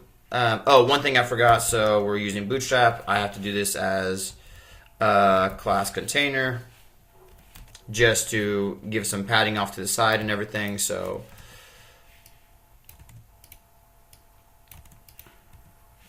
okay, and I think class card title, this is going to be add a pet. Okay, so look at that. Actually, that's wrong. So here.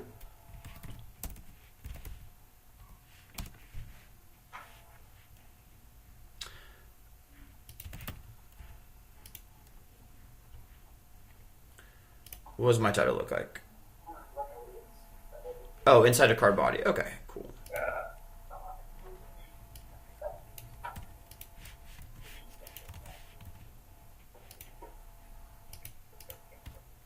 Okay, that's better. So I want some padding up at the very top. no big deal. Let's go ahead and just do that really quickly. We'll just make some changes here. So this is just going to be style. I'm just going to say that here in my body, I'm just going to do margin top 20 pixels. Perfect. Okay, so let's add some fields now. So what do we care about our pet? What are the different pieces? We care about their name, the type of pet, right? If it's a cat or a dog, and maybe the pet's age. So we'll start there. So I'm gonna do an input field here.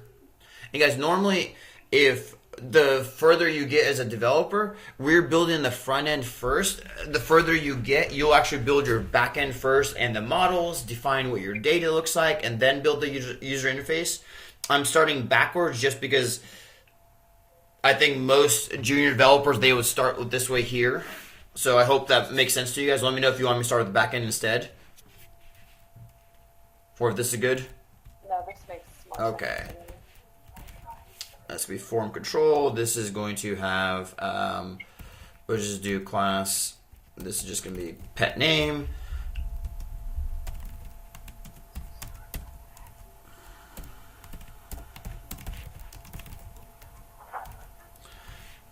Okay. So we're just going to have a whole bunch of these fields. Let's clean this up just a little bit here. So I'm not going to worry about making this too pretty or anything, but here, we'll just do a div class row.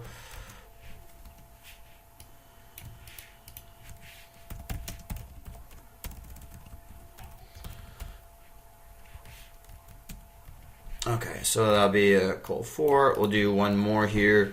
Our next one will be our pet type, and this will just be, instead of a input, this will be a select. So we're not going to have a placeholder here. Here, this is just going to be option value. I'm going to do dog. Oops.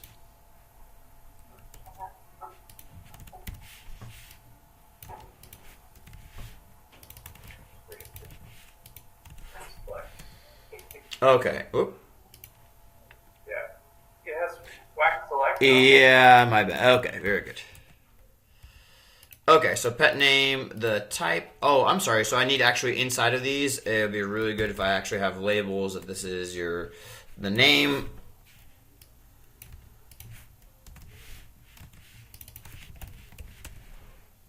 Okay, that's fine. Name, type, and then we'll do one more for age. So let's make these a little bit smaller here. This could be age. Here, years old, and this here will be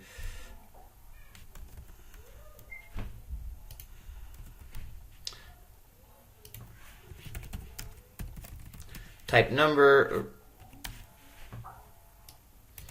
Okay, finally the last thing that we're gonna have. So yeah, so years old, whatever your pet is, and then finally an add pet button, right? So let's go ahead and add that, and then we are. So what do we have? We have 6, 8. So this one here could be 14. We can go ahead and just increase these here. So this one here is gonna be 2. Okay, so button class btn. We'll do primary. This will be just add pet.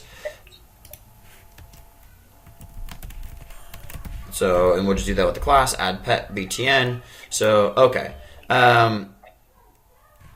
With Bootstrap, there's not a good way to actually push that down. There's not a built-in class, so I'm just going to go ahead and do something like this, margin top. You could do margin top with Bootstrap. I'm sorry? Oh, but I can do 50 where it would be perfect to line it up with my fields. I could do like yeah, you're right. I could do MT5 or something. Something like that. Yeah. Well, actually, hold on. Maybe MT4. I didn't think it actually. Okay, so it never aligns perfectly. So instead of that, I'm just gonna make my own, and it basically aligns perfectly. So, okay. So we have a way to add pets now. So let's go ahead now and add a backend and tie these things together. So, well, are you guys good with this so far? Good with it. I just don't have it on my own code yet. Oh, you guys are copying this? Okay, I'm sorry. Here. No, not copy. I'm good with whatever. I thought we were trying to follow along. Oh, here. I'm so sorry. I was going really fast. So here. I should have been more clear. Okay, I thought I was just going to do a demo and just post it for you guys. But here, let's go ahead and... How about I just Slack this to you guys? Or do you guys want to actually... Because instead of copy and paste this, let me just... Slack, I think that'll be... Yeah, look at that. And I feel pretty comfortable with Bootstrap since we did that so much in our last modules. So I don't know if we really need to go over that again. I don't know how. Perfect. So I won't dive into Bootstrap then if you guys are all comfortable with it. So okay. So you guys good with this so far? Yes. Okay, so let's dive into the backend now. So I was in my public directory. That's where my index is. That's where my scripts will be. I'm going to create one more directory called, well, actually, this whole thing is going to be my server now, so I'm not going to create another directory. I'm just going to do npm init -y. That just creates a new package.json without asking me any questions. So it's just a really fast way to do it, and this is what it defaults to. And then I'm just going to do an npm install --save, and I'm going to install Express. I'm going to install body parser, and then I'm going to install Mongoose because I know I'm going to need all three of these, right?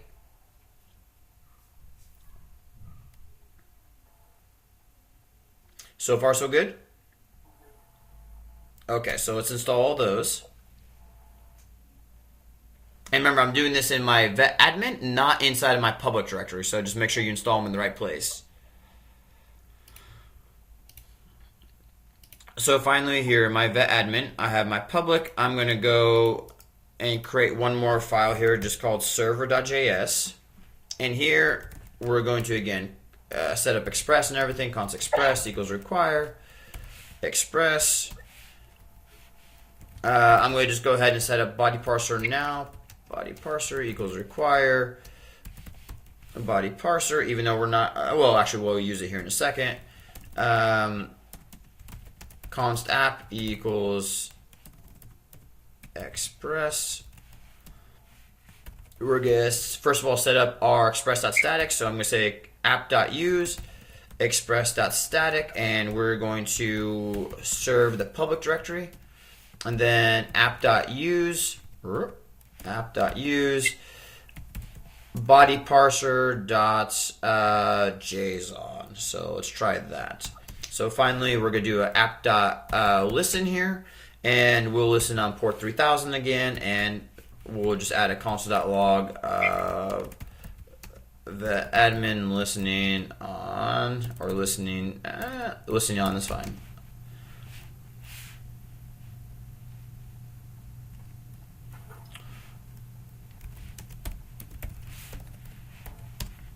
Okay, so this should be good here.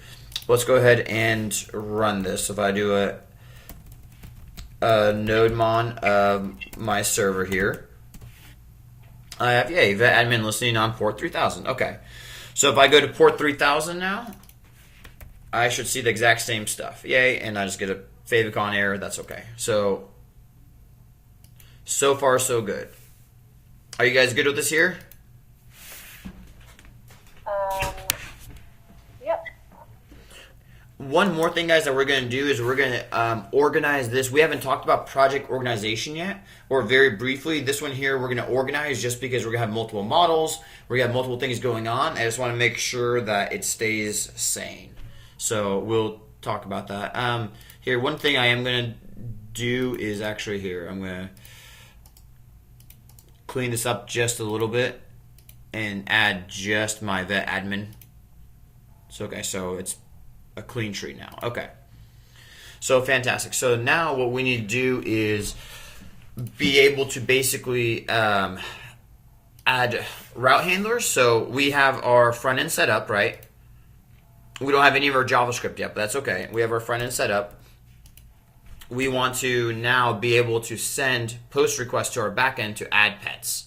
So that's the first thing that we're going to do. So in here, we need to do a app.post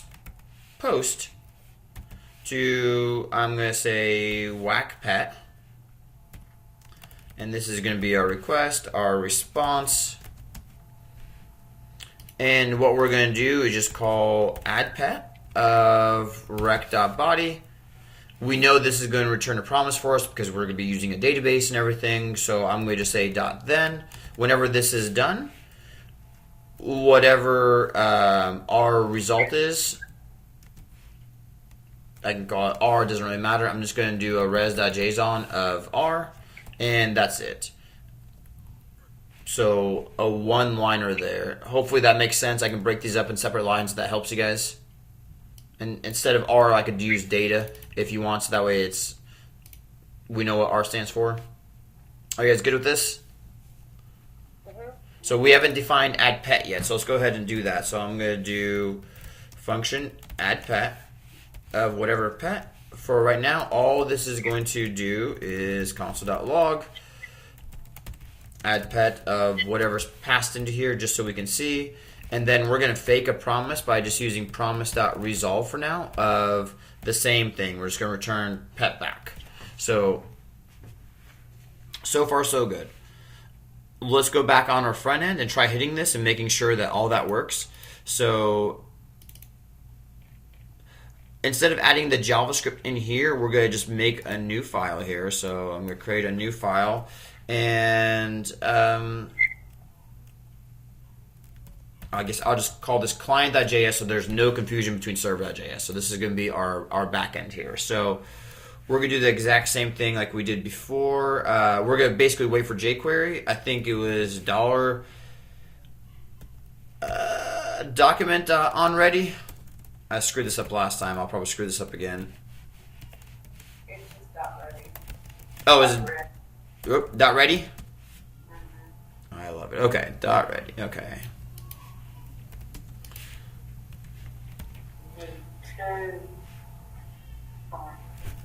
Just to make sure, I'm going to just console.log this and just say ready here and just see what that looks like. So if I go to my front end, refresh, I should see, so I don't see ready here. So, I'm sorry guys. I created this client.js. I have not actually used it inside of my index.html, right? I haven't linked the script. So I'm going to say script source is going to be client.js.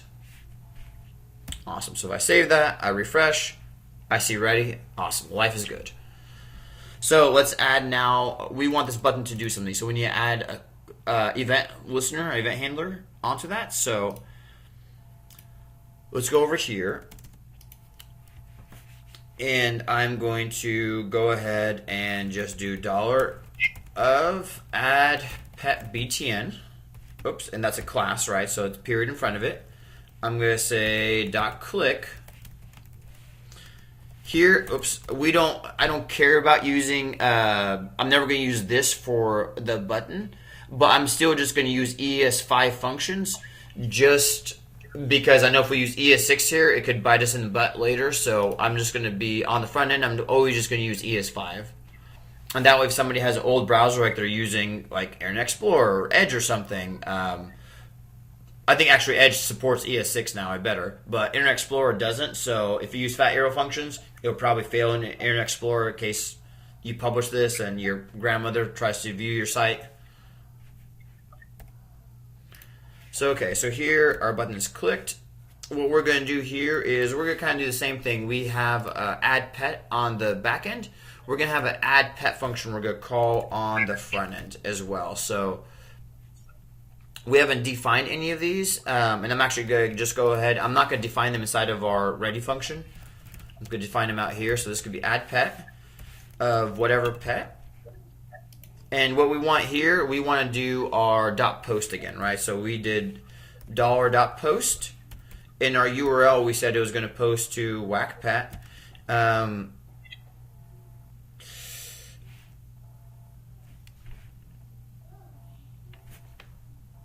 Okay, so let's try this. I don't remember my arguments for this, so let's hit Google. So jQuery post. Okay, it's the URL and then the data. And then a success. I thought this thing here returns a promise or, okay, this thing here is like a dot dendable, so it's a promise-like object. So, okay, so we're good. So we can basically return this. Here's our URL, and our data is just going to be pet. So right now, I'm just going to go ahead and say, hey, this is going to be our test pet that we're just going to try sending to our backend and see what happens. So if I refresh this, I hit add pet. We have a post to our backend, form data of test pet, and we have no results. And if we look at our front end, no results. Even though we sent something, we sent this, but notice that this here is the form data is URL encoded, and I messed up in the beginning. Is I did this as a body parser of JSON. We need this as a body parser of URL encoded. So those are, if we have time toward the end of class, let me add this to my list here. Talk about the difference between JSON versus URL encoded. In case you guys are curious about that. Okay, so server restarts. I hit add pet again. Yay, okay, so now it actually returns it, and our server got our test pet, right? So now all we have to do is get these fields and send them to the backend as well. I have a quick question. So we have the function add pet defined in two places. Can you just clarify what it's doing? Yeah, so we have, and I hope that doesn't confuse you guys. On the front end, we're calling add pet, and all that's doing is triggering our backend route, calling add pet on the backend. So our backend here, this is where we're going to make changes to the database and stuff, because we can't connect to a database through the front end, right? We can't use jQuery or anything like that to connect to MongoDB. So that's why we have to do this $.post to send the request to our backend. And basically, I keep the functions exactly the same, because if you call add pet on the front end, the way I do it, I always know that it's going to call add pet on the back end. Does that make sense? But they don't have to be the same. No, they do not have to be the same. I just found out through, this is my third year, maybe fourth year teaching OK Coders, that whenever they were called different things, it thoroughly confused the students. And I started naming them the same thing, and they're either confused less or they're just less vocal about their confusion. I can't tell yet, so we'll see. But don't let them. Similar functions, but just on the front end and the back end. Yeah, basically, I just keep them named the same, so when you trigger add pet on the back end, or I'm sorry, on the front end, it's gonna call add pet on the back end as well. So same thing when we call get pets on the front end, it will call get pets on the back end, and you just know there's a one-to-one correlation, and basically, Express is the bridge between add pet on the back end and add pet on the front end. So there's just this bridge of sending the request over the internet. Does that make sense? Okay. So here now what we want to do is get our pet name and everything. So I'm going to say var name is going to be jQuery. I did name of pet name, and I didn't do these as classes, and let's make sure this will actually work. I should be able to, with jQuery, do $of input tag with an attribute name of pet name. So let me see if this actually works. So .val, empty string, if I add something in here. Okay, so awesome. So we can do this. So instead of adding classes and stuff, I'm just going to use name pet name. Later, whenever we start doing things in like Angular and like, grown up things like that, it'll make more sense why we're doing that, because any actual front end framework, you're going to always use the name field, not a class. So hopefully this doesn't scare you guys. You guys good with that? Yep. Okay. So here we're going to do the same thing for type. So I'm going to say var type is now it's going to be a select field. And the name of it is going to be pet type. And then finally var age is going to be the same thing. Is going to be pet age. I believe that's what I did there. So now add pet. We're just going to combine name, type, and age. And I could have used ES6, put them all in one line. I'm keeping this ES5 on the front end just because you don't know what browser is going to be hitting it. So that just keeps it a little bit saner. So, okay, so far so good. So if this actually works, I should be able to refresh. So this is going to be Spot. It's a dog that's 33 years old. I hit add pet. We need to add some console logs in here. That would be nice, but I should be able to go to network and see that, yay. So it returned. Well, notice that our age, though, is a string now. So we sent to the server. Oh, that's the thing. So whenever we're doing URL encoded, unfortunately, it doesn't use everything is a string, so we kind of lose that value or the type information.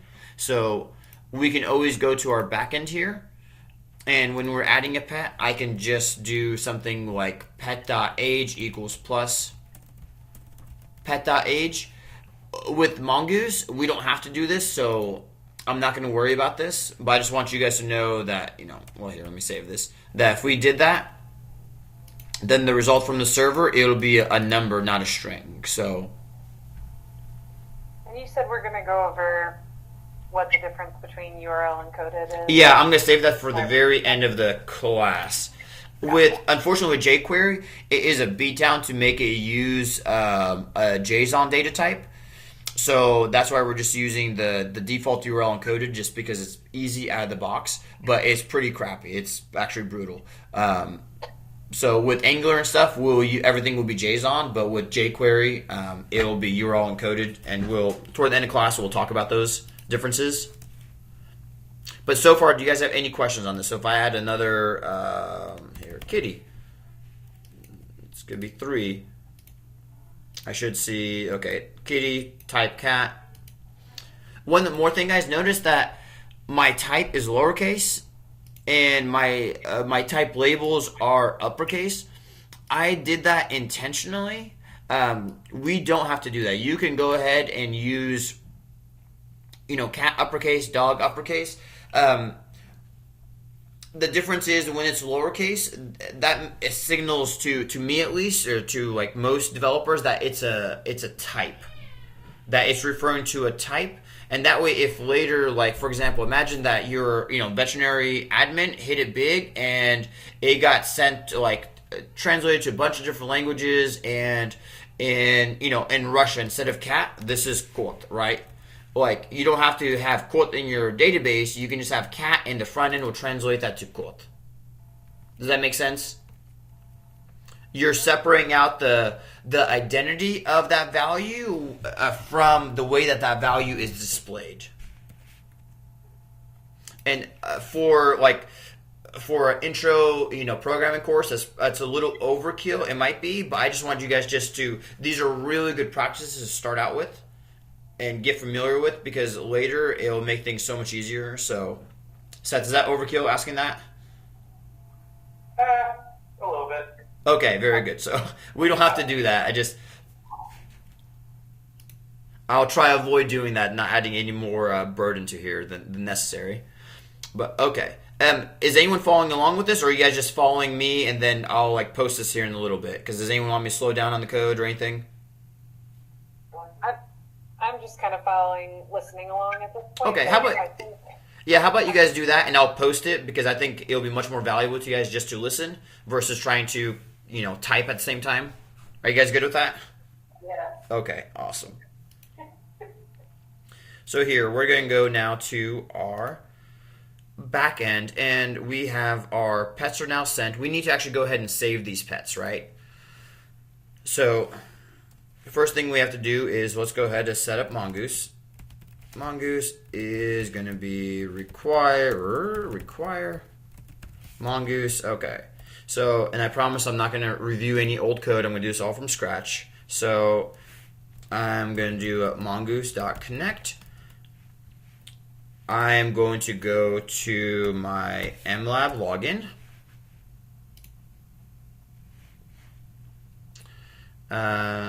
Login. Oh, and actually, this is my OK Coders whatever database. I'm going to actually create one new one just for this vet one, just because we have multiple things going on, and I don't want them to ever conflict with each other, right? Because I'm going to have users in my old stuff, users on my new end possibly, so I just want these things to be unique, so I'm going to add this as OK Coders vets, or I guess vet, that's fine. So in real life, would you have a different database for every project? Oh, absolutely. Every single project you do, you would always have a new database. So this thing here is setting up. It's usually pretty quick. Okay, look at that. So it is set up. Remember the DB user and password, you have to set this up for every single database. That's why we haven't been doing it, just because I was lazy, but for this one here I will. So this is going to be, and actually for here, I will just go ahead and set this up as the username can just be vet admin. So this will be vet admin. Oh, here, we'll just do, yeah, fine. Okay. So vet admin, this is admin one, admin one.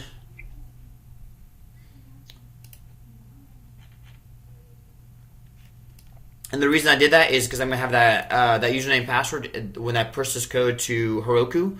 I don't want my credentials in there, because then if something is compromised, I can go ahead and just revoke that single user. Oops, so bad habit there. So the admin and the DB password now, that was admin one.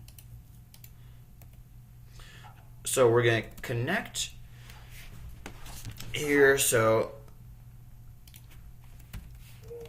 setup express.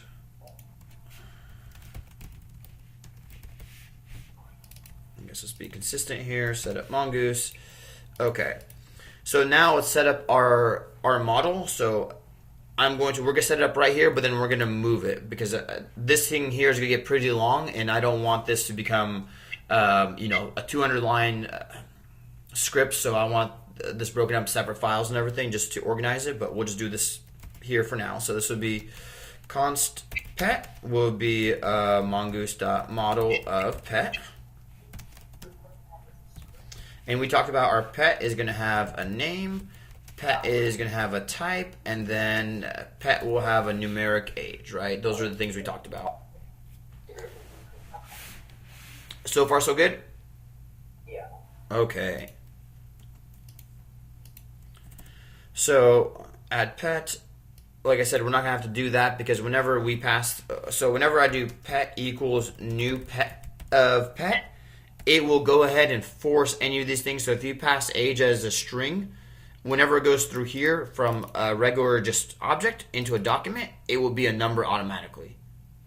So, and whenever we actually look at this here, before it was a string, so it should be a string going forward. Here we're getting this warning that we have to use this new URL parser. No problem. That's just the extra argument in here. Oops. Okay. So the last thing we need to do, instead of return promise.resolve, I'm going to return pet.save. So that returns a promise.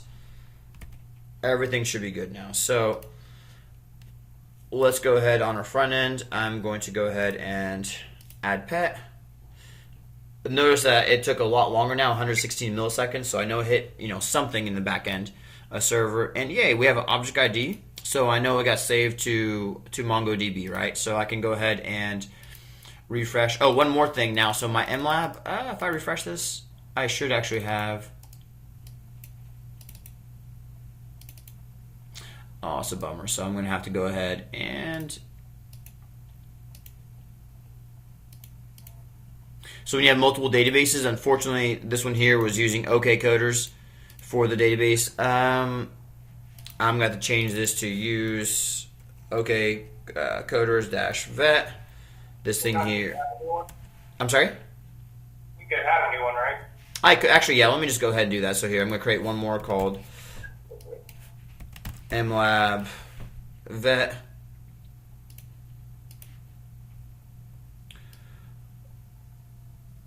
I'll just copy this whole thing and break it up here. So okay, so there's my URL or my host name. There's my port.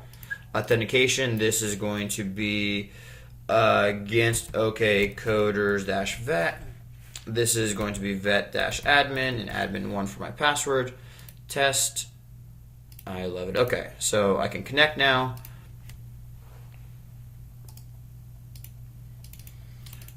Okay, so here's my pets, and I have Kitty. Yay, so far so good. Okay. So we're, what, 20 minutes in? Okay, so we're actually not too bad. So let's go ahead now and have all of our pets displayed, right? We'll display them as just a table right below. So add pet or add a pet. So let's go ahead and now get our display pet stuff. So get pets. So I'm going to first just write my backend function. So get pets. Actually, I should be consistent, write my front end function first, but this is really quick here. So I'm going to say here, just return pet.find. I'm going to find all my pets. Now I'm going to execute. That's it. Super easy. So again, I'm going to copy my route handler. This is going to be a get pets. So whack pets. This will return, and I'm doing it using plural here to signify that it's going to return an array. So here, this is going to be get pets.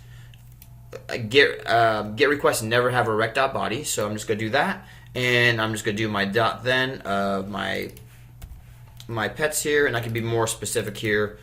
You know, this one here actually returns a single pet that's saved. Those things there obviously don't matter, but if you're looking at this, it will just help you see that, oh, I'm sending just a, add pet as a return a single pet, and that's what's getting sent back to the database or to the front end. So let's go back here and let's now add another card.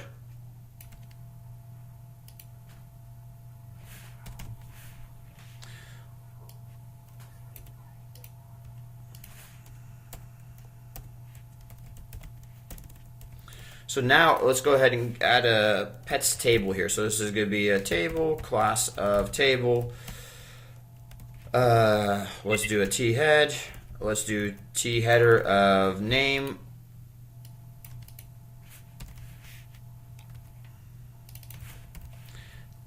Type, and then we'll do age. Okay. So we're going to do, sure, we'll just do T body here, and you'll see why we're doing this here in a second.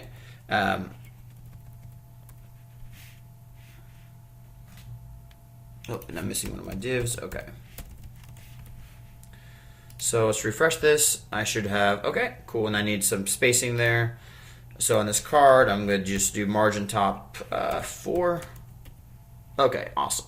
So this is where our pets will go, right? Name, type, age. So, okay, so now let's go on the front end and add a function to get our pets. So I'm going to add function get pets. This thing here is we're just going to do a jQuery get request to whack pets. And really that's it. That's all we're going to do. And we just need to basically, we can actually go ahead and have this display at the same time. We could have a separate display function, or we could do them together. How do you guys, are you guys good with, since this is so short, displaying them in the same function, or do you guys want that separate? Together's fine. Yep. Okay. So let's go, as soon as this thing starts, basically, I'm going to just go ahead and call get pets immediately. So we're going to get our pets. I'm going to say a dot then here of pets. I'm going to do a console.log of get pets of whatever it sent us of our pets. So let's look at this and see what we have. Pets. Okay, so let's add one more. So I'm going to add Spot here again. Spots could be 4-year-old dog. Okay, so if I refresh this, I should see 2 pets in here, Spot and Kitty. So this is the fun part now. So we're going to create, and this is where jQuery is a beatdown and brutal by doing things like this. Like in Angular, this is so easy adding table rows, but in jQuery, this will be a little bit difficult. So I'm going to loop through our pets. So I'm going to say pet stuff for each of pet. And first thing I need to do is get my element that I'm going to start creating our table rows, right? So, well, we can do our first. So our TR here is going to be a brand new TR.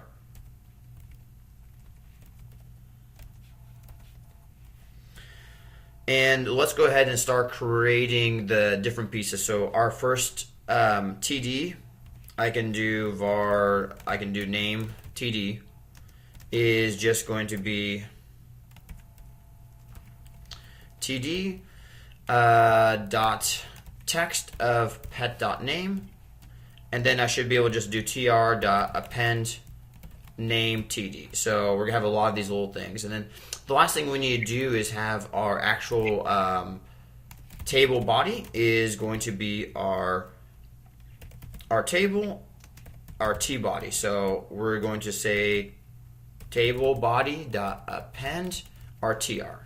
So that should work. So let's refresh. Oh, look at that. Usually it never works the first time, so I'm really happy here. So, and we can basically follow this the same, and you guys see the pattern here, right? So now we're going to create a type TD, and then we're going to create a HTD. So this is very manual and kind of verbose doing it in jQuery. So okay, so we're going to append name TD, our type TD, and our age TD. So awesome. So this here is where this is where it kind of bites you in the butt, right? Because now we have to have a way of converting cat lowercase to cat uppercase here in the type. So I'm going to follow Seth's suggestion and not burden you guys with that. So I'm going to just change these things here against my better judgment to just capital. And I'm going to just go to our database and edit these in here, so I'm not dropping these, and we'll just set these things to capital. So that'll just make it slightly easier. So okay, so I refresh. Awesome. So I can now, if I add another cat named Max, that's 6 years old. Notice I hit add, it doesn't refresh anything, so that'll be manual, but I have Max, cat, with the uppercase C, 6 years old. Okay, so let's clean this up a little bit now. So our add pet button, I want that to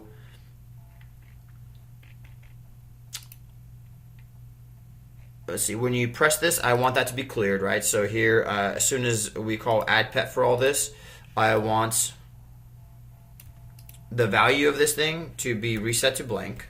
So here, I'll actually comment this. Get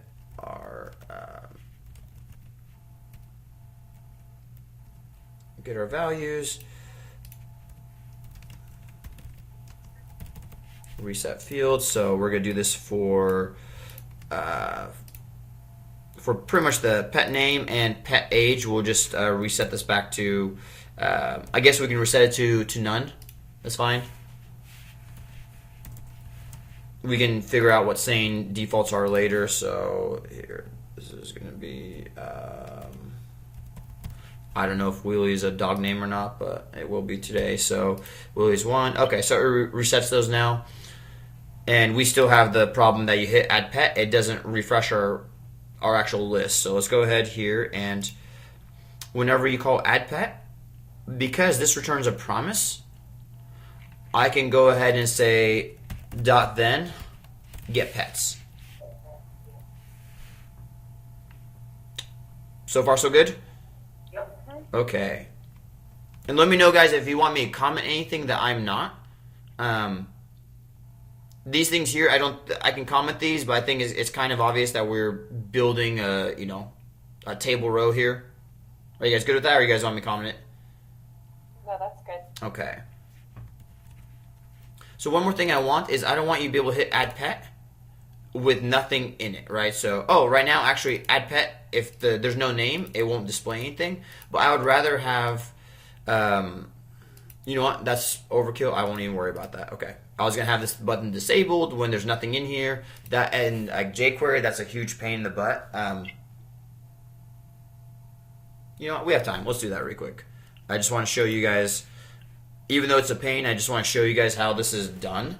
We basically, if I want this button disabled, and by disabled, I mean actually to look disabled where you can't click it until actually that's so funny. I was clicking it and it indeed was adding everything. So I did not have my code in there. So it added a whole bunch of blank dogs. Okay. So I want this disabled until you have something in the name field and you have something in the age field. So how can we do that? Toggle? Is that it? Not toggle, that's for a class. So, Attribute? well, we need basically, what we need to do is to be notified whenever this field is changed, right? So what we can do is do, Is changed? so this input field for this, I can do I think there's an on change. Is there? Oh, there is. Okay. So awesome. So I can call this. We'll just try that there. So if I now type something in, I should see console.logs.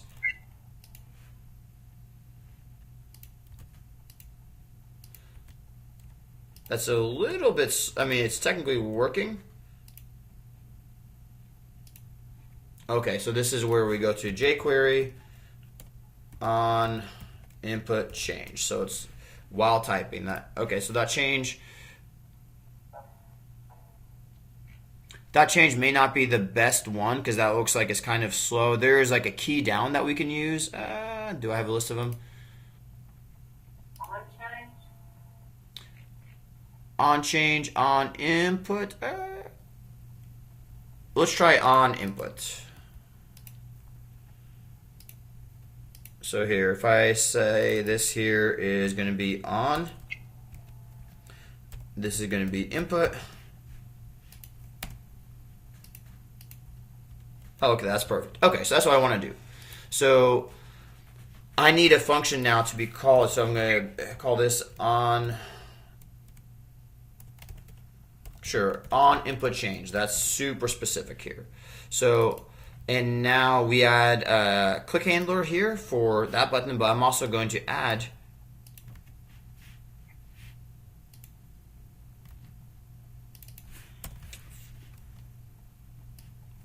I have no idea why I didn't copy what I wanted, but that's okay. So here for our pet name, I'm going to say on input. I want you to call on input change. And now, so let's get this working first with just the pet name. I'm going to now again do a var pet name here, and I'm going to say that, hey, if name exists, I need to add my actual button now. So I'm going to say var btn is going to be my add btn. I need to enable it, right? So I don't know if I have a .enable function. Let's see if I do. The add pet btn. Do I have an enable? No, I do not. So attribute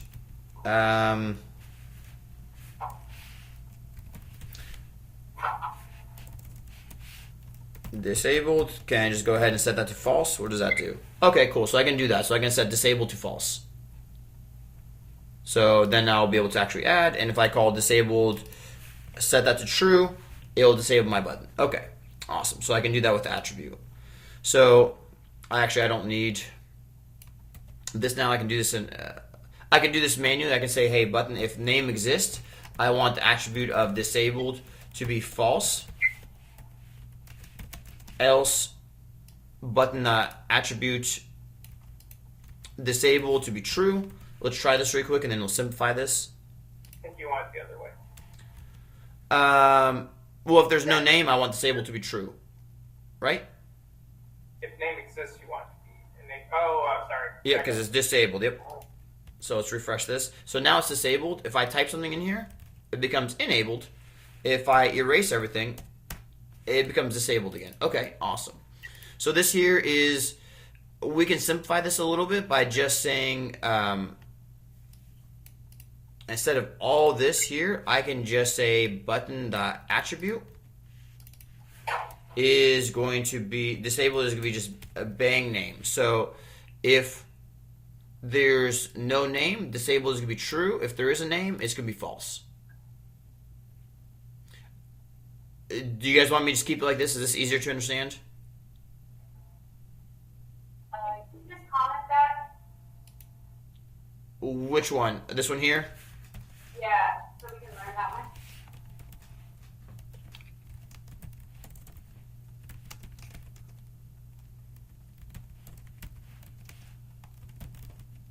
I just lost that thought. Okay, how about that? Perfect. So, in our tasks example, we just had the bang name in the button. Is the reason that we're doing all of this just so that we can disable the button? yeah, so we can visually disable it so people aren't trying to click it if there's not information there. So that's the only reason. So yeah, the lazy way is definitely just to do the if, bang name, return false or something. Yeah. So the last thing we want is we want a name, but we also want an age. So we're going to do the same thing here is do var age. And this here, guys, I know that this here does not matter for, doing this on input change. All this crap does not matter for our project. I just want to show you how to do these secondary and tertiary things just so you guys see them and have just a little bit more experience. So now I'm going to say if name and age, go ahead and enable the button, otherwise disable it. So here, this would be if bang name, or if no name is going to be disabled, or no age. So that's going to be the equivalent of doing that on one line. So let's see if this works. So I refresh. This is going to be test, and test is going to be 3 years old. And oh, I think, I forgot. I am not calling on input change for our pet age. So let's try that again. Oops. Okay, test is 4 years old, 3, 2, 1, and oh, it should be disabled for 0. That's interesting. Oh, because I think It's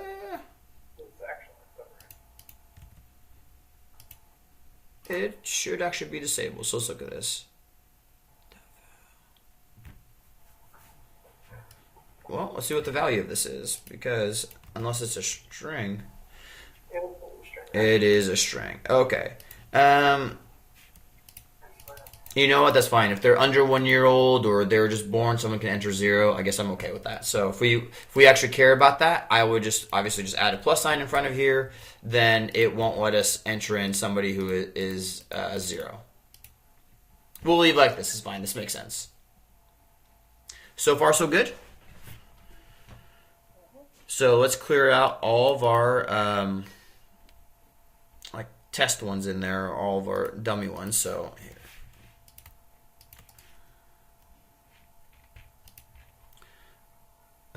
Okay, here. Delete documents, yes. Okay, awesome. So this is actually working pretty well. So now, and unfortunately, guys, we're going to do this on one single page. Ideally, what we would have is like a side nav that would say pets, click here, and you would see all your pets. And you would have another place that says owners, click here, and you would see your owners. Because this is jQuery, it is not a single page application friendly at all. So I'm not going to do that. I'm just basically going to add another add owner section here. and it's going to be all on the same screen, so it might be just a little bit confusing. I don't want you guys to get confused by it, though. Is that okay? Okay. Okay. It's going to be a crappy user interface, but it will demonstrate the purpose, right? So, first of all, does anyone have any questions before we move on? Will we learn in the next module how to do multiple page stuff so that it's not this hard to read? Yes. So everything, Elena, everything that Angular, we're going to learn Angular 7, and it is 100% single page application. There's no other choice. You're in a single page application. So it'll be a lot of fun. So the only challenge with the next module will be is that it's all TypeScript. So TypeScript is JavaScript with some extra stuff sprinkled in. So don't let that scare you, but it is technically a different language, but it's all TypeScript is 100%. All JavaScript is TypeScript, and TypeScript is just JavaScript with some extra stuff on top. So not a big deal. Sounds like fun. Yeah. Will we have to have a module completed before we go into Angular? Sorry, what do you mean we'll have a module completed? Well, like on some of these things, like we had to learn like Express, we had that Express, we had to. Oh, the only thing required for Angular is this module here that you guys are learning in the back end, because basically everything that we're going to do in Angular will also use Node and like MongoDB and Mongoose. So it will be just basically a direct extension of this class, of this current module. So no, you guys are set. Okay. So, okay. So let's go ahead and... Okay, so let's go ahead and add a user, or I'm sorry, add an owner now. So we have add a pet, and we're going to add an owner. So, and this is where with jQuery, this is going to be a little bit of a beatdown. I'm going to basically take this section here and shrink it to half, and then have add a owner next to it. So we'll see what that looks like. So first of all, let's take our card. I'm going to actually just name these a little bit just because these are getting... So one more thing with Angular, it's really nice. You can have your HTML all in separate files. So for, display pets can be a separate file. Add pet can be a separate file.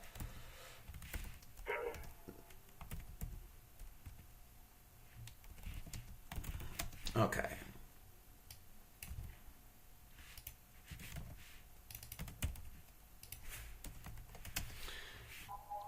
Okay, so what I'm going to do here is just do a div class row, div class col, we'll do col6, and then we'll go ahead and throw all this in there. It's unfortunate. Okay, and I'm going to just basically just copy that completely. So this is going to be, it makes more sense to add an owner first for me than adding a pet. So we'll do add a user, add a owner.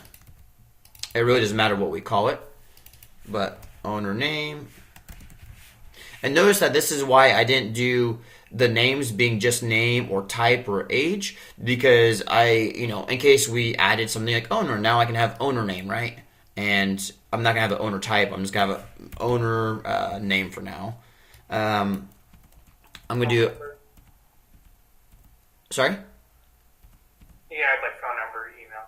Yeah, I'm going to add phone here. So in case something happens to your puppy, owner phone.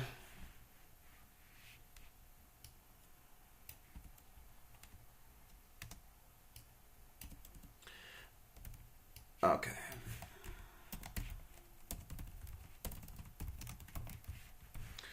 Okay, and this is going to be add owner button.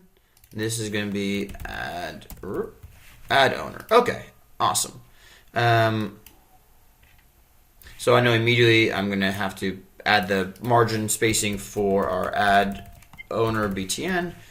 No big deal. So let's refresh this, and I nailed it. Okay. So I obviously forgot to close a tag somewhere. I think you're going to put class on your Go.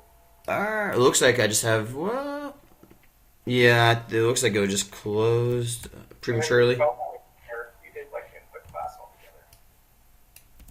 Sorry, so what are you talking about? Owner, phone number, your input, and class are together on your owner, not on your pet. Line. Oh, I see. I'm sorry. Thank you. Not that. Okay, so that still didn't fix it. Card body. Oh, I suck. I put my entire. So I copied this to the wrong place. I copied card body when I should have copied the div class card. So I totally screwed this up. So, all right, let's move all this in here. Sorry, guys. This is what happens when you're doing it live, obviously, and you're in a hurry. So, okay. Let's move all this out.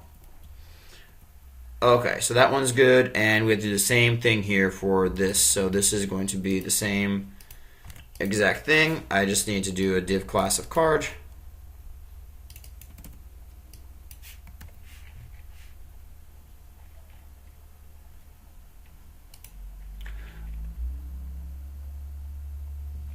And I am not closing my row there. Okay. There we go.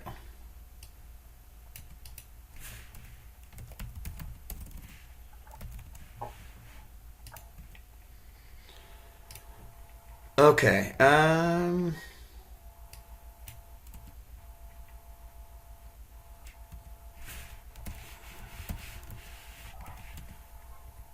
Yay. Okay. Awesome. So it does not look great. That's okay. Let's reformat this. Add owner just could be okay. Name, phone. So let's just do 6, 4, and 2. Let's see what that looks like.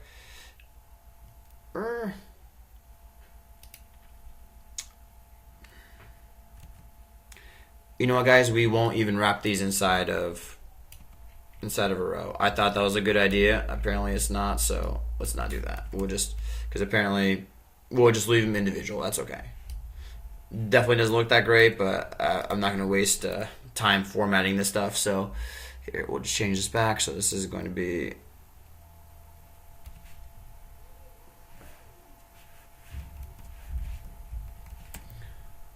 Okay, and add a pet. Okay, so that's totally fine. Let's just go ahead here, and I'm going to do a MT4 again, margin top 4.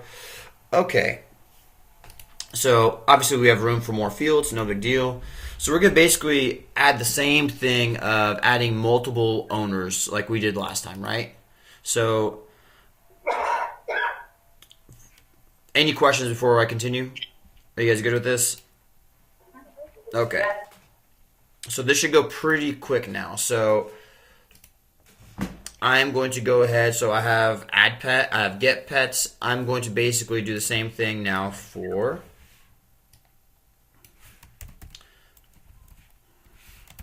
add owner.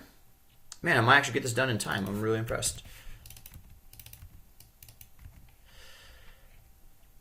So and then we're gonna have to do get owners. I don't want to have a separate table for owners. What I want to do is just like we have a drop down for type, I want to have a drop down for owner when you're adding a pet. Are you guys good with that? Yeah. Okay, so let's do that because that to me makes sense. So we just create our add owner function. There's no backend route yet. We'll come back to that. No big deal. So add pet here. So I'm going to make these a little bit smaller. So let's do this as a 3. This will be a 2. Age will be a 2. And let's copy this. So here's our type. And now this is going to be owner. And this here is going to be pet owner. We're not going to have any default options because that's going to be dynamic from our backend, right? So, okay, cool. So let's go ahead and give owner one more space here. And we'll do the same thing that if there's no owner, the button will be grayed out so you can't add a pet without an owner. But let's go ahead now and get these things working. So we have add owner. I'm just going to create just the basics of get owners. It won't actually do any of the jQuery stuff for right now. I just want to just go ahead and add the route. So Okay, so let's go to our backend server. Very, very, very similar. So this thing here this is actually still okay for a single file, I guess. So I am just going to clean these up just a little bit. We're going to copy these.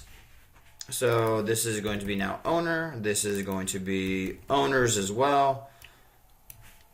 Add owner. This is where like a find replace is probably a good call, but I just want to do these manually just so there's no sleight of hand or anything. Okay, get owners. Okay, so all this is good. I'll go ahead and just join a couple of these so these are kind of put together. Let's go ahead and create another owner model. And we said our owner just has a name and a phone number for now. We may as well, since we have so much room on our front end, I'll add email even though we won't require it. Just why not? We'll just do 3 fields for each. Okay, so now we just need our add owner and get owners function, right? So here's our pet ones. Now I'm going to have add owner.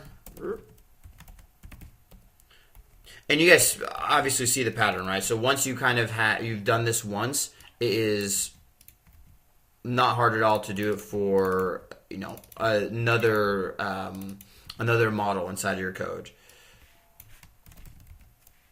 So add owner, okay, and I'm just gonna copy get pets. We're gonna rename this to get owners.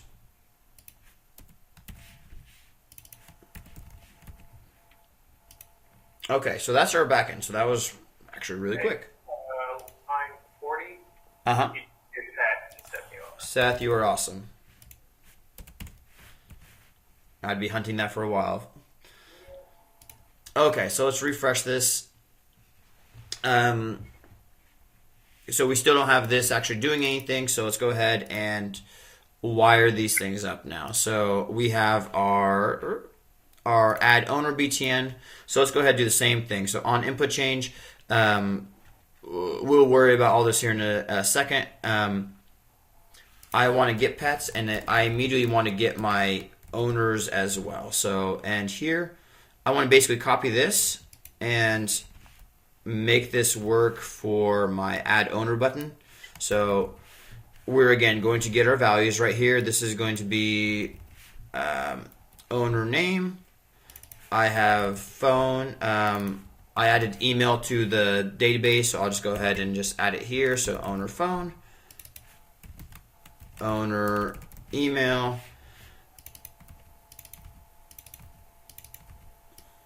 and you guys can see how this gets tedious really, really quickly. So, okay, so this is going to be add owner. It's going to be an input on line 76. Oh, thank you, sir. Okay, input. And this here, when it's done, it's just going to call get owners. Okay. Awesome. So let's go ahead and on our front end, since we added another email field, this is owner email. Okay. Yay. And I can't add numbers apparently, so let's try that again. Let's do 4, 3, and 3. Okay. Okay, awesome. So obviously my button is still disabled just because we have, my fancy on input change is kind of a pain in the butt now. So let's go ahead and add this for our owner name. I'm only going to require owner name because basically just testing and just going to be a pain in the butt if we require everything. So here, this now is going to be my pet BTN because I have 2 different buttons I'm about to deal with. So, and unfortunately, this is going to be, again, pet name. And this here is going to be pet age. We could have had 2 separate functions on pet input change, on owner input change, but I don't think that's necessary. So, Okay, so we're going to just kind of copy this more or less verbatim. So this is now here just going to be, the only thing I care about is the owner name. We can obviously change this around later. Since you guys have this long form, I'm going to just go ahead and do our owner btn as a one-liner, just so you guys can see, both of them. Owner btn is going to be add owner button. So this here is going to be owner btn dot attribute of disabled is going to be bang owner name. So as long as there's a name in there, we're good. Okay.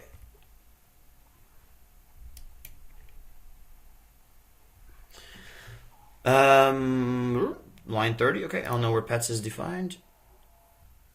Oh, I suck. Okay. That's awesome. Didn't notice that. Okay, because I forgot I'm calling get owners. Okay, no big deal. So now if I have here, so Sergi is going to be an owner, and my input field did not turn on. So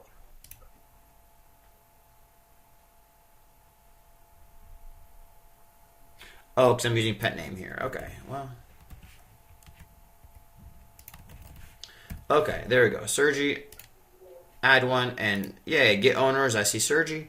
Now all we need this to do is just populate here inside of our owner dropdown, right? So, and we're almost done. So now when we get our owners, what we want to do is get our pet owner select box. So I'm going to say here var select is going to be our pet owner was what, the name, right? Yeah, the name. So this is just going to be a select of name equals pet owner. Okay. I want to do select. Remember we talked about that empty. So if you had multiple, we want to clear it out first before we start adding more stuff to it. Otherwise, we're gonna have duplicates. So I'm gonna have owners dot for each of owner, and I'm just going to do here var option is going to be a brand new option. Var option dot text of owner dot name, and finally I'm just going to do select dot append of the actual option that we just created. So that should work. Let's give it a whirl.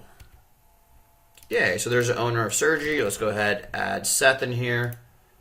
So we have two owners now. Really awesome. Okay, so now we just need this to, whenever we add a new pet, we just have to make sure that this gets added to the data and show owner here too, right? So far, is everybody good with this? I know this is a super long example, but I think it just helps. This is almost a real world example. It's, I know, very convoluted, but it's getting close, right? Yeah, this is good. So, okay, so let's go to our backend first and make sure that our pets can have an owner. So this is where our references and populates and stuff come in, right? So here I'm going to say owner, type of, object ID. This was mongoose dot schema dot types dot object ID, and that there you would just go to the mongoose js.org website and get that crazy thing, because that is not something you want to remember. So okay, owner, that's good. The only thing that we need to do now is when we click the add pet button, we just want to get the owner here now too. So I'm going to go ahead and we have all these things.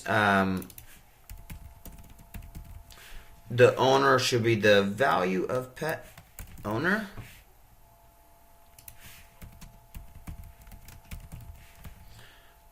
Okay, let's try this. I'm going to go ahead and just drop all my pets here because none of them had owners.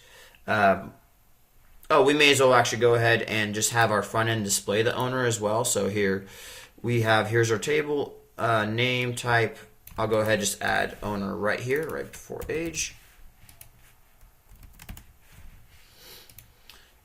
And okay, so when we're displaying this now, we just need one more TD for our owner. So I'm going to copy this. This is going to be my owner TD, and this is just going to be pet.owner for now.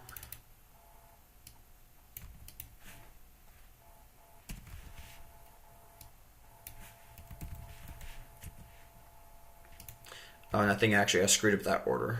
Let's try this. So here, this is going to be spot.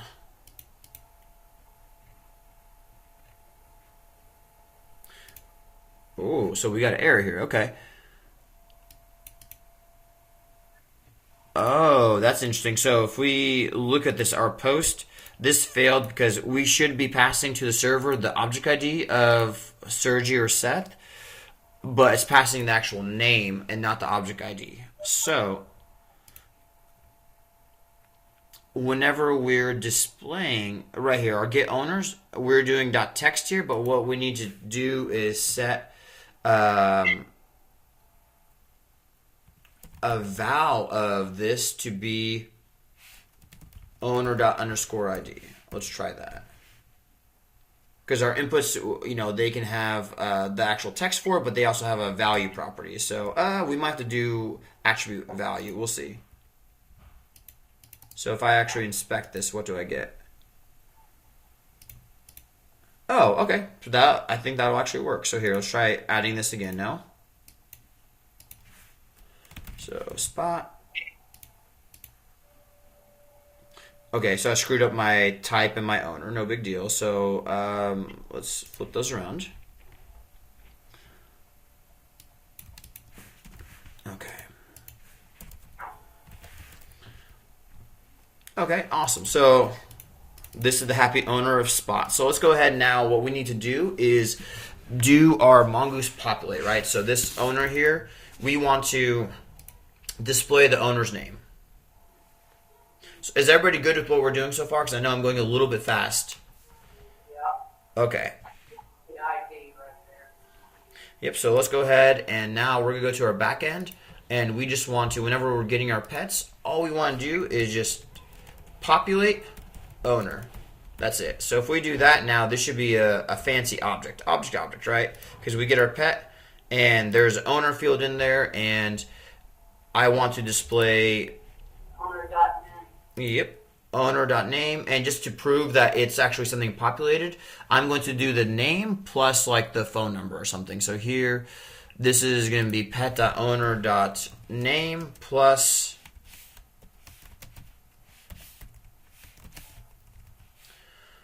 pet.owner.phone number. So me, unfortunately, I sucked and I didn't add a phone number, but so it's going to be blank, but let's go ahead and add owner of Seth, 918-370, whatever. We got him as an owner, so Seth, since you love cats, you're going to own, oops, and I have two Seths in there, so let's look at that. So, okay, so my second Seth is probably the one that has, I didn't realize I had two of them in there, the one with the phone number. Okay, so that's the one with the phone number. Okay, awesome. So this is almost working well. Notice I'm hitting add pet, and it looks like it's adding a bunch of them. Or maybe that was from my testing. So let me just drop all these. And notice that I click add, my input is cleared out, but my button stays active still. So we have a little bit of a bug there. That here, when we add a pet, we reset these fields. We have to, I guess, manually take our button and mark it disabled. So here, this is going to be our add pet btn, and I'm just going to set attribute of disabled to be true. And I'll just do the same exact thing here for this of, okay, add owner btn. I'm going to just drop all these pets one more time, just because they look bad now. And owners, Seth, I'm going to clear out your middle record here. And I'm going to give myself a phone number here as well, 98. Okay. Okay.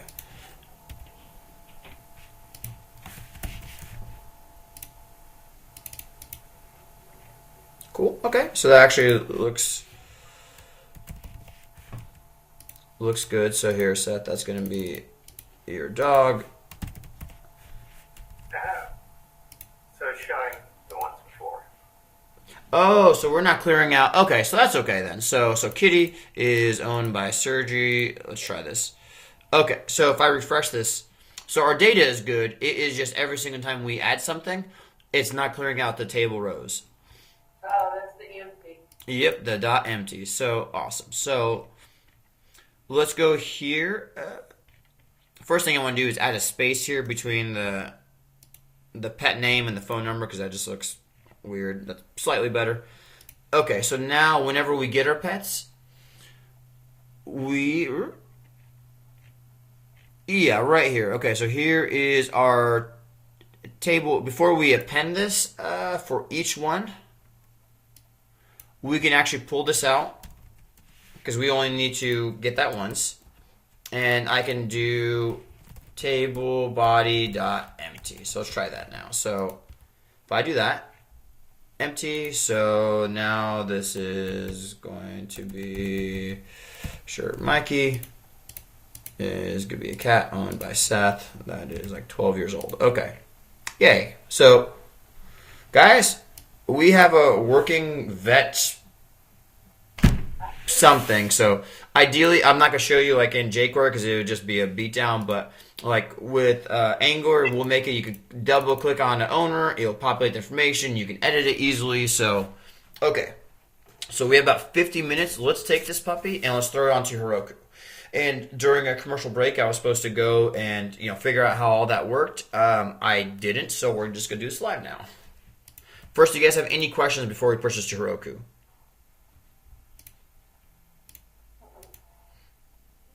Okay, I'm awesome. So let's go back to Heroku.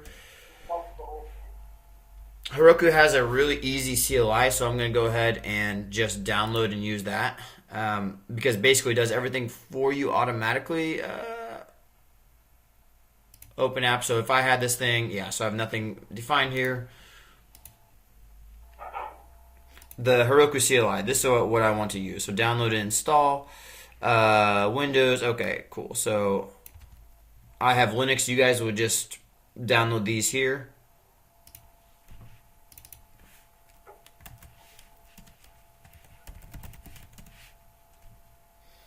Hopefully this works well.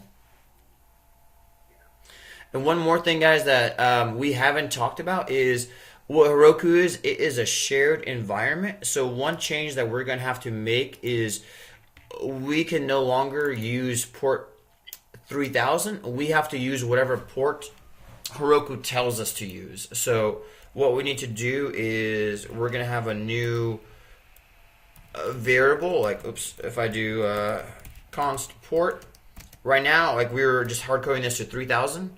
So I'm going to just go ahead and start using a variable here. So just to demonstrate this. But Heroku is going to give us a port. And if they do, they pass it in. So let me just show you this. Right now we're listening on port 3000 still. You can pass environment variables. Like if Heroku, the way they call our program, it would be called like this. It would be port equals 4000 space node space server.js. And this here says something called an environment variable. So, and in our code, we can easily detect that by using process.env.port. So we're going to say that our port is going to be equal to this or to 3000 if this thing here is not defined. So if we run this, I should see, now I see vet admin listening at port 4000 or whatever Heroku port, whatever port they tell us to use, right? So I can tell this thing to listen on port, 40,000, and it will. So that's the only change we have to do to get this ready for Heroku. So, okay. We should have this installed.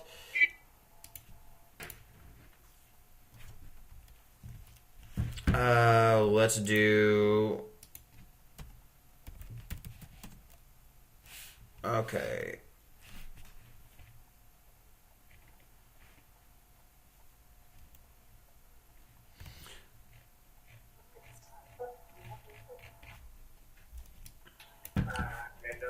What would you describe Heroku as, Sergi? Heroku is just like MLab. MLab is for databases. Heroku is for Node.js. It is for serving or hosting server-side code. Okay.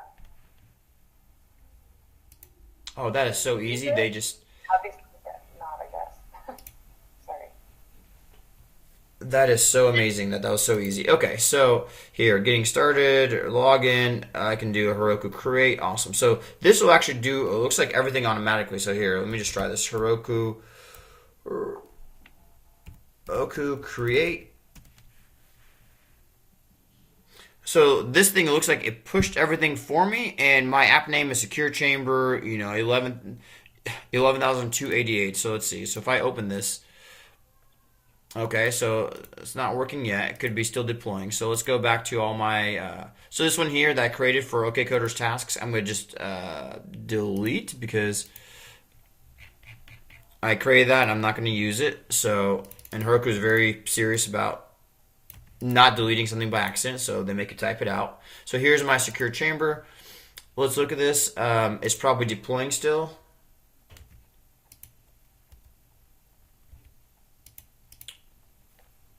Or I guess I have to deploy manually. Let me see. So it's created. Let me look at this.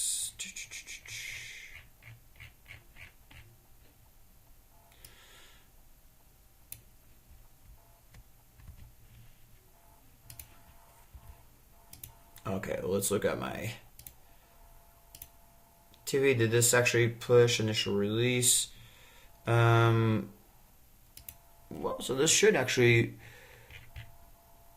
you enable automatic deployment? It should be by default, but let's go ahead and look at this. So there's my URL. It should detect the type and everything, but let me see here if there's a Heroku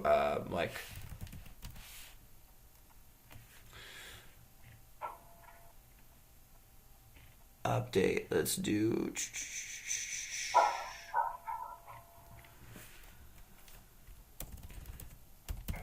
Is there a Heroku push? Oops, so no, it's not run that. Okay. So guys, let's look at it really quick. Let's read the documentation, right? So instead of me flailing here. So where's Node.js? So Heroku supports a bunch of different languages. So here, we'll just look at this really quick. So they have a really awesome tutorial that walks you through everything. So here, preparing your app. Okay, I cloned this. Yes, Heroku create. Oh, that's what I didn't do. I didn't push this yet. Okay, awkward. So,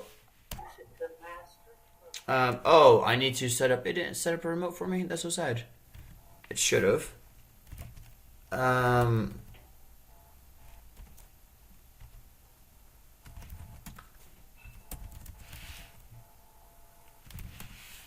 That's the only one. Okay, so I need to create my own remote. Okay.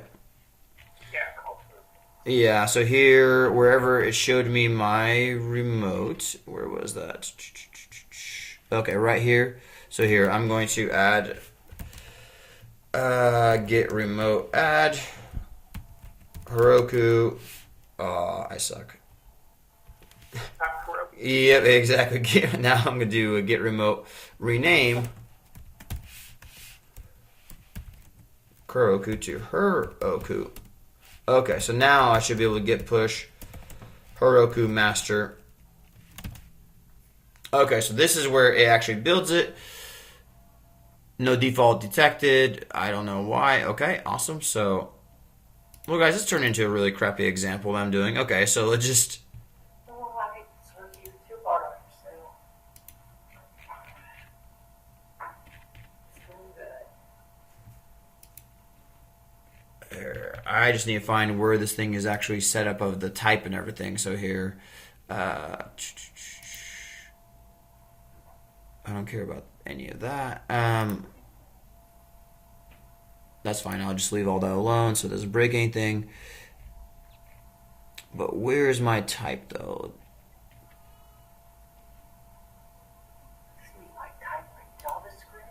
There we go. So here I want Heroku node. Okay.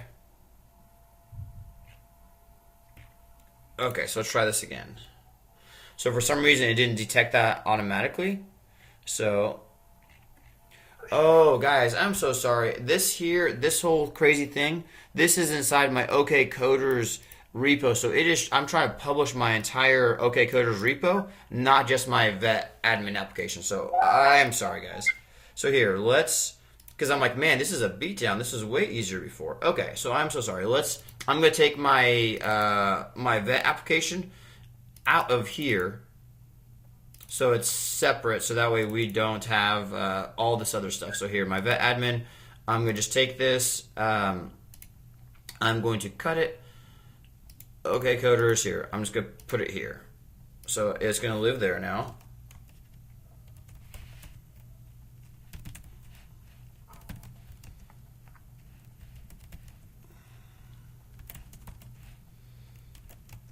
Okay, awesome. So now I should be able to do, so I'm going to erase that previous one because basically this one here I don't need anymore because I want to create my own. That's for now my OK Coders repo. So, okay, so let's try this again. So Heroku create inside of vet admin. So I need to do a get init here. Okay, I'm going to do a get remote.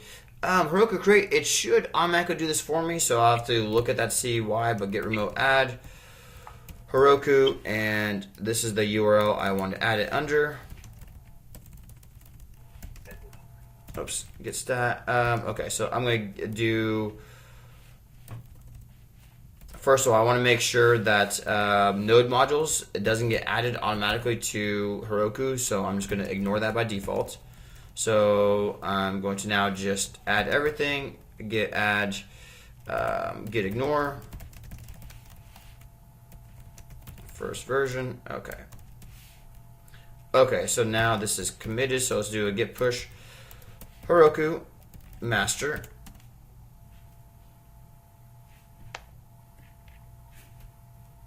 And did I not copy this thing correctly?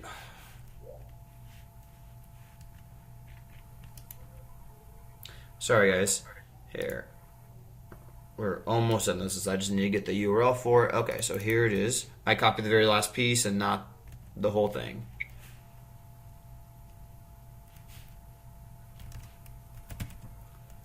So here, instead of going through all that,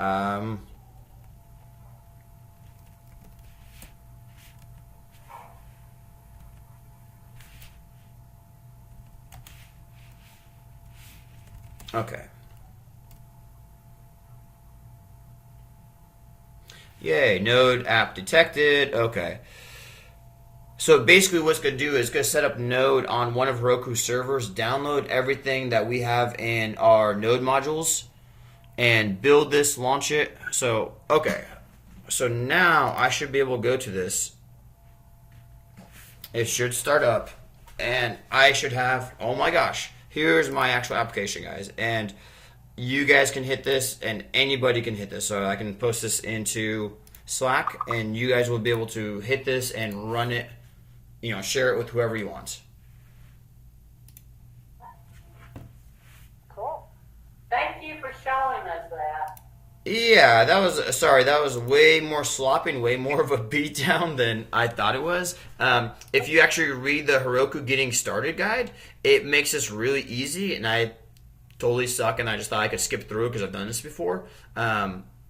But if you follow through here, it walks you through step by step and gives you like a, you know, a simple thing to use. So, anyways, okay, so You have to have the server working to be able to do that. if you're connecting to MongoDB and databases, yes. Okay. Because like our portfolio that we created, Mm-hmm. it doesn't have a back end on it. It just has the front end that we did with Preston. We couldn't put that out there because it doesn't have a database. It doesn't need to, so you can just use Express and just do express.static, and you could actually publish that. So even without a database. Okay, we don't know how to do that. Sure you do. Well, maybe I do, but I don't know. So all you're going to do is on your server. Static? Yep, express.static of whatever your portfolio is. Yeah. As a subdirectory, that's all you would do. So it would be basically these, everything without the Mongoose stuff. This is what you would do, and that's it. So you would create a very thin server to do that. So you'd have a server.js file with our portfolio. Yes, yep. Okay. Gotcha. All right.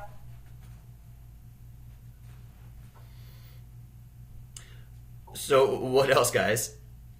Did that example help you guys, or did that confuse you more because of just the speed that I went through it? No, I think it was helpful. I think it helped me a lot more. Yeah, it was helpful. Okay. It was very helpful, Sergi. Yeah, repetition, just seeing it over and over again. Yeah. Different contexts is helpful. What else? Because we have about 30 minutes, guys, so I'm shocked that we actually got through all that. So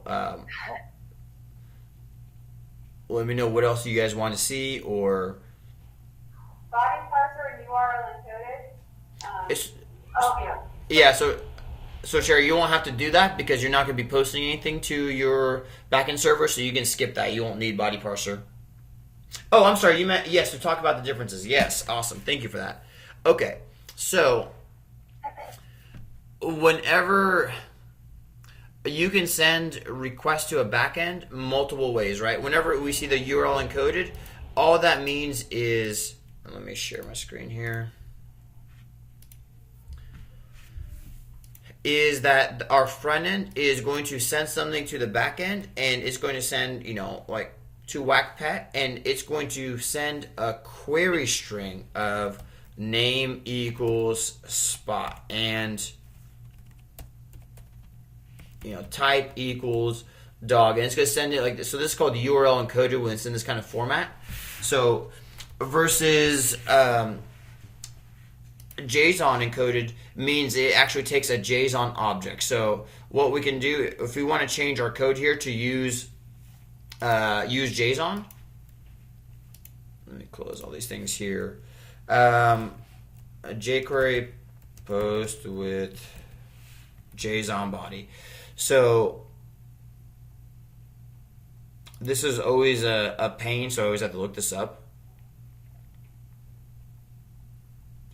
Okay, so this is CoffeeScript, unfortunately, which is really, really gross, but okay. So the changes that we have to make. Let me go ahead and re-add this.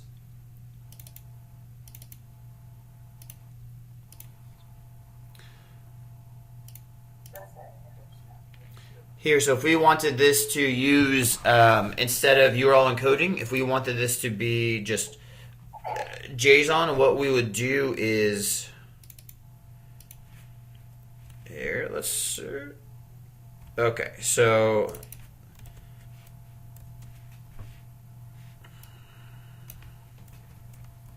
and you'll see why this is kind of a pain here. So we would have our URL is going to be WhackPet. The body, what we're posting, is going to be JSON.stringify of pet. And then we're going to have a content type. Yep, okay. You showed us this before. Okay, so I did show you guys this before. Okay. So, I mean, that's really it. The way that it arrives to the server, that's the only thing that is different. So if we do JSON, we can have a lot more flexibility because it's, first of all, much more space conserving, and then we can have multiple objects inside of it. So with URL encoding, it probably breaks those out somehow. I don't know how it even does that or what that looks like, but it's probably going to be, big and ugly. So I can continue the example, but yeah, if I showed you guys that before, then they're just different ways of sending data to a backend. So there's actually 4 or 5 different ways of doing that. So, but JSON and URL encoded are the most common.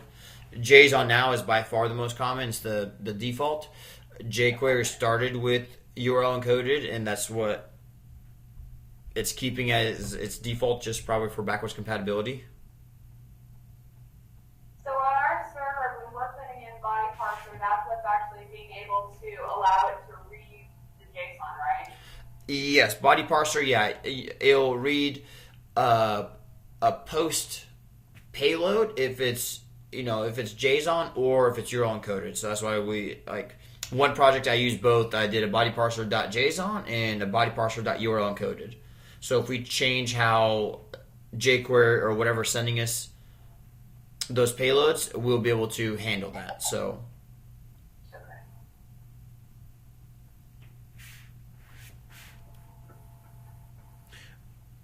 what else? And I'm actually going to take this vet admin, since I pulled it out of our OKCoders backend. I'm going to just create a GitHub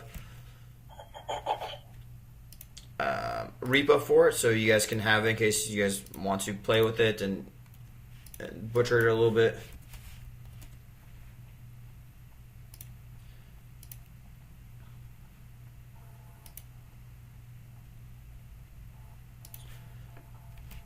So here, this is going to be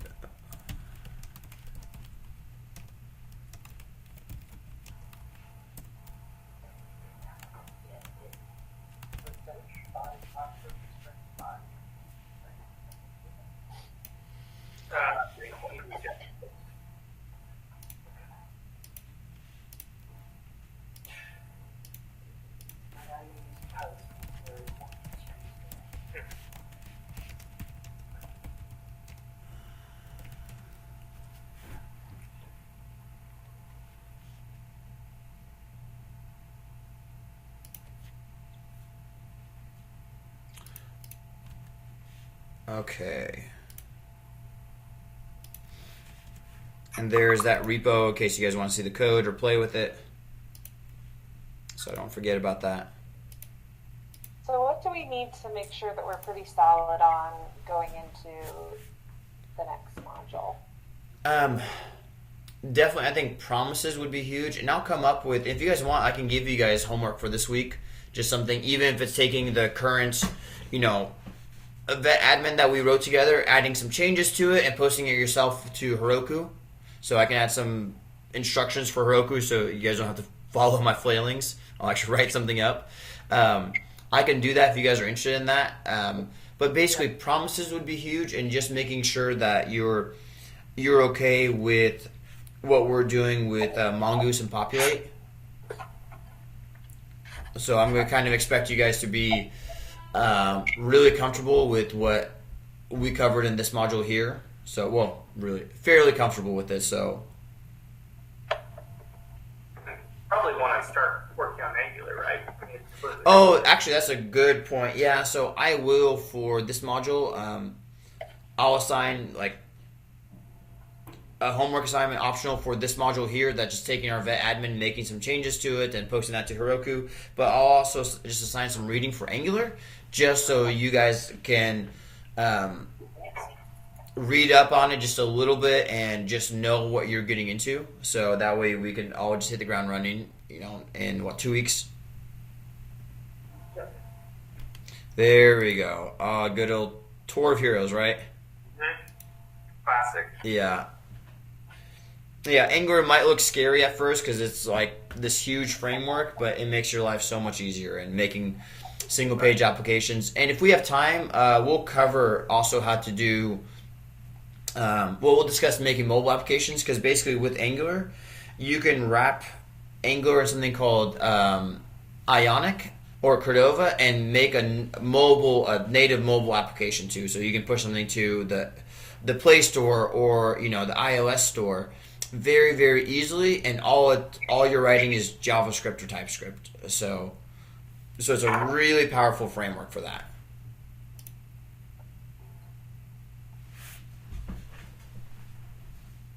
What else? What else do you guys have questions on?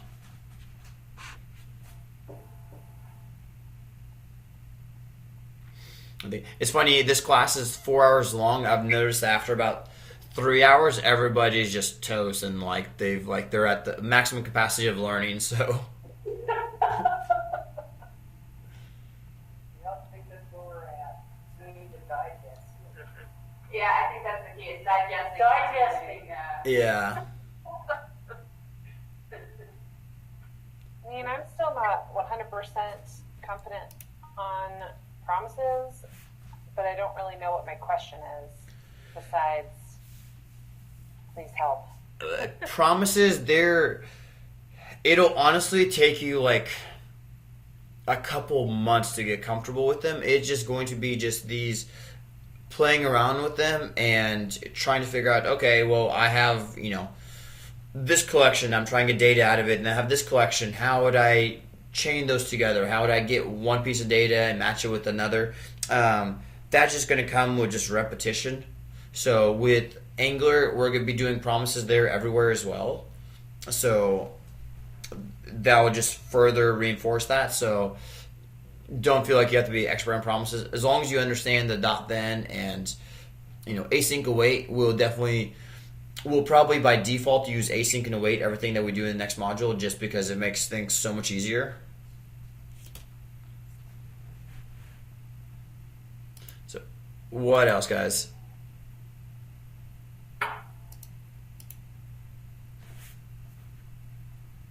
So everybody's good. We're going to skip next week, and then we'll get together on the 23rd, February 23rd. What are you guys' goals out of, well, I asked you at the beginning of this class kind of what your guys' goals were. Do you guys feel like you got those met or going toward those goals? Yeah, I think so. Going towards those goals, yes. Yeah, it's just really, I'm the type I really like to master things, so it's hard for me not having mastery of things. And I know this is hard to master, so, and I know I'm far from that. Yeah, it'll take some time, but you just have to work at it, and just like anything, right? With practice and repetition. I kind of came into this being more interested in like design, because that's just more fun to me. But I think it is still helpful to know what's going on the back end. I mean, yeah, you've got to know what's going on to be able to do it on the front end too. So this has been a learning experience, but it's good. Good. Yeah, it's always helpful to just understand, just be able to know how a backend works, right? Even though if you don't know the specifics, you just know the basic moving parts. So that's always a huge help. And you guys also give me feedback too, as just a teacher or just the structure of class. If you guys have suggestions or like comments or criticisms, please let me know. Don't be shy, because this is for you guys, and I'm far from a professional teacher, so this is something that I fell into. So if you guys have suggestions or whatever, please let me know. So I'd love to hear them. I think you're doing a fantastic job.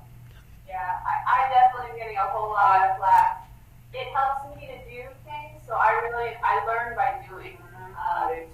That for me is helpful. Okay, awesome. And you really explain things well, and I'm glad you're videotaping it, so therefore we can go back and watch it again and digest it more. Okay, awesome. So I'll definitely continue doing that then. Because I think that is a huge help. Also, if somebody's late or just not available, or internet dies while they're overseas, then.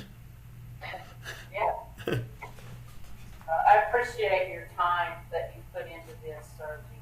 Yeah, no problem. I appreciate your guys' time as well of listening to me, drone on for 4 hours every Saturday. Well, I've learned a lot from you. I really have. Oh, well, thank you.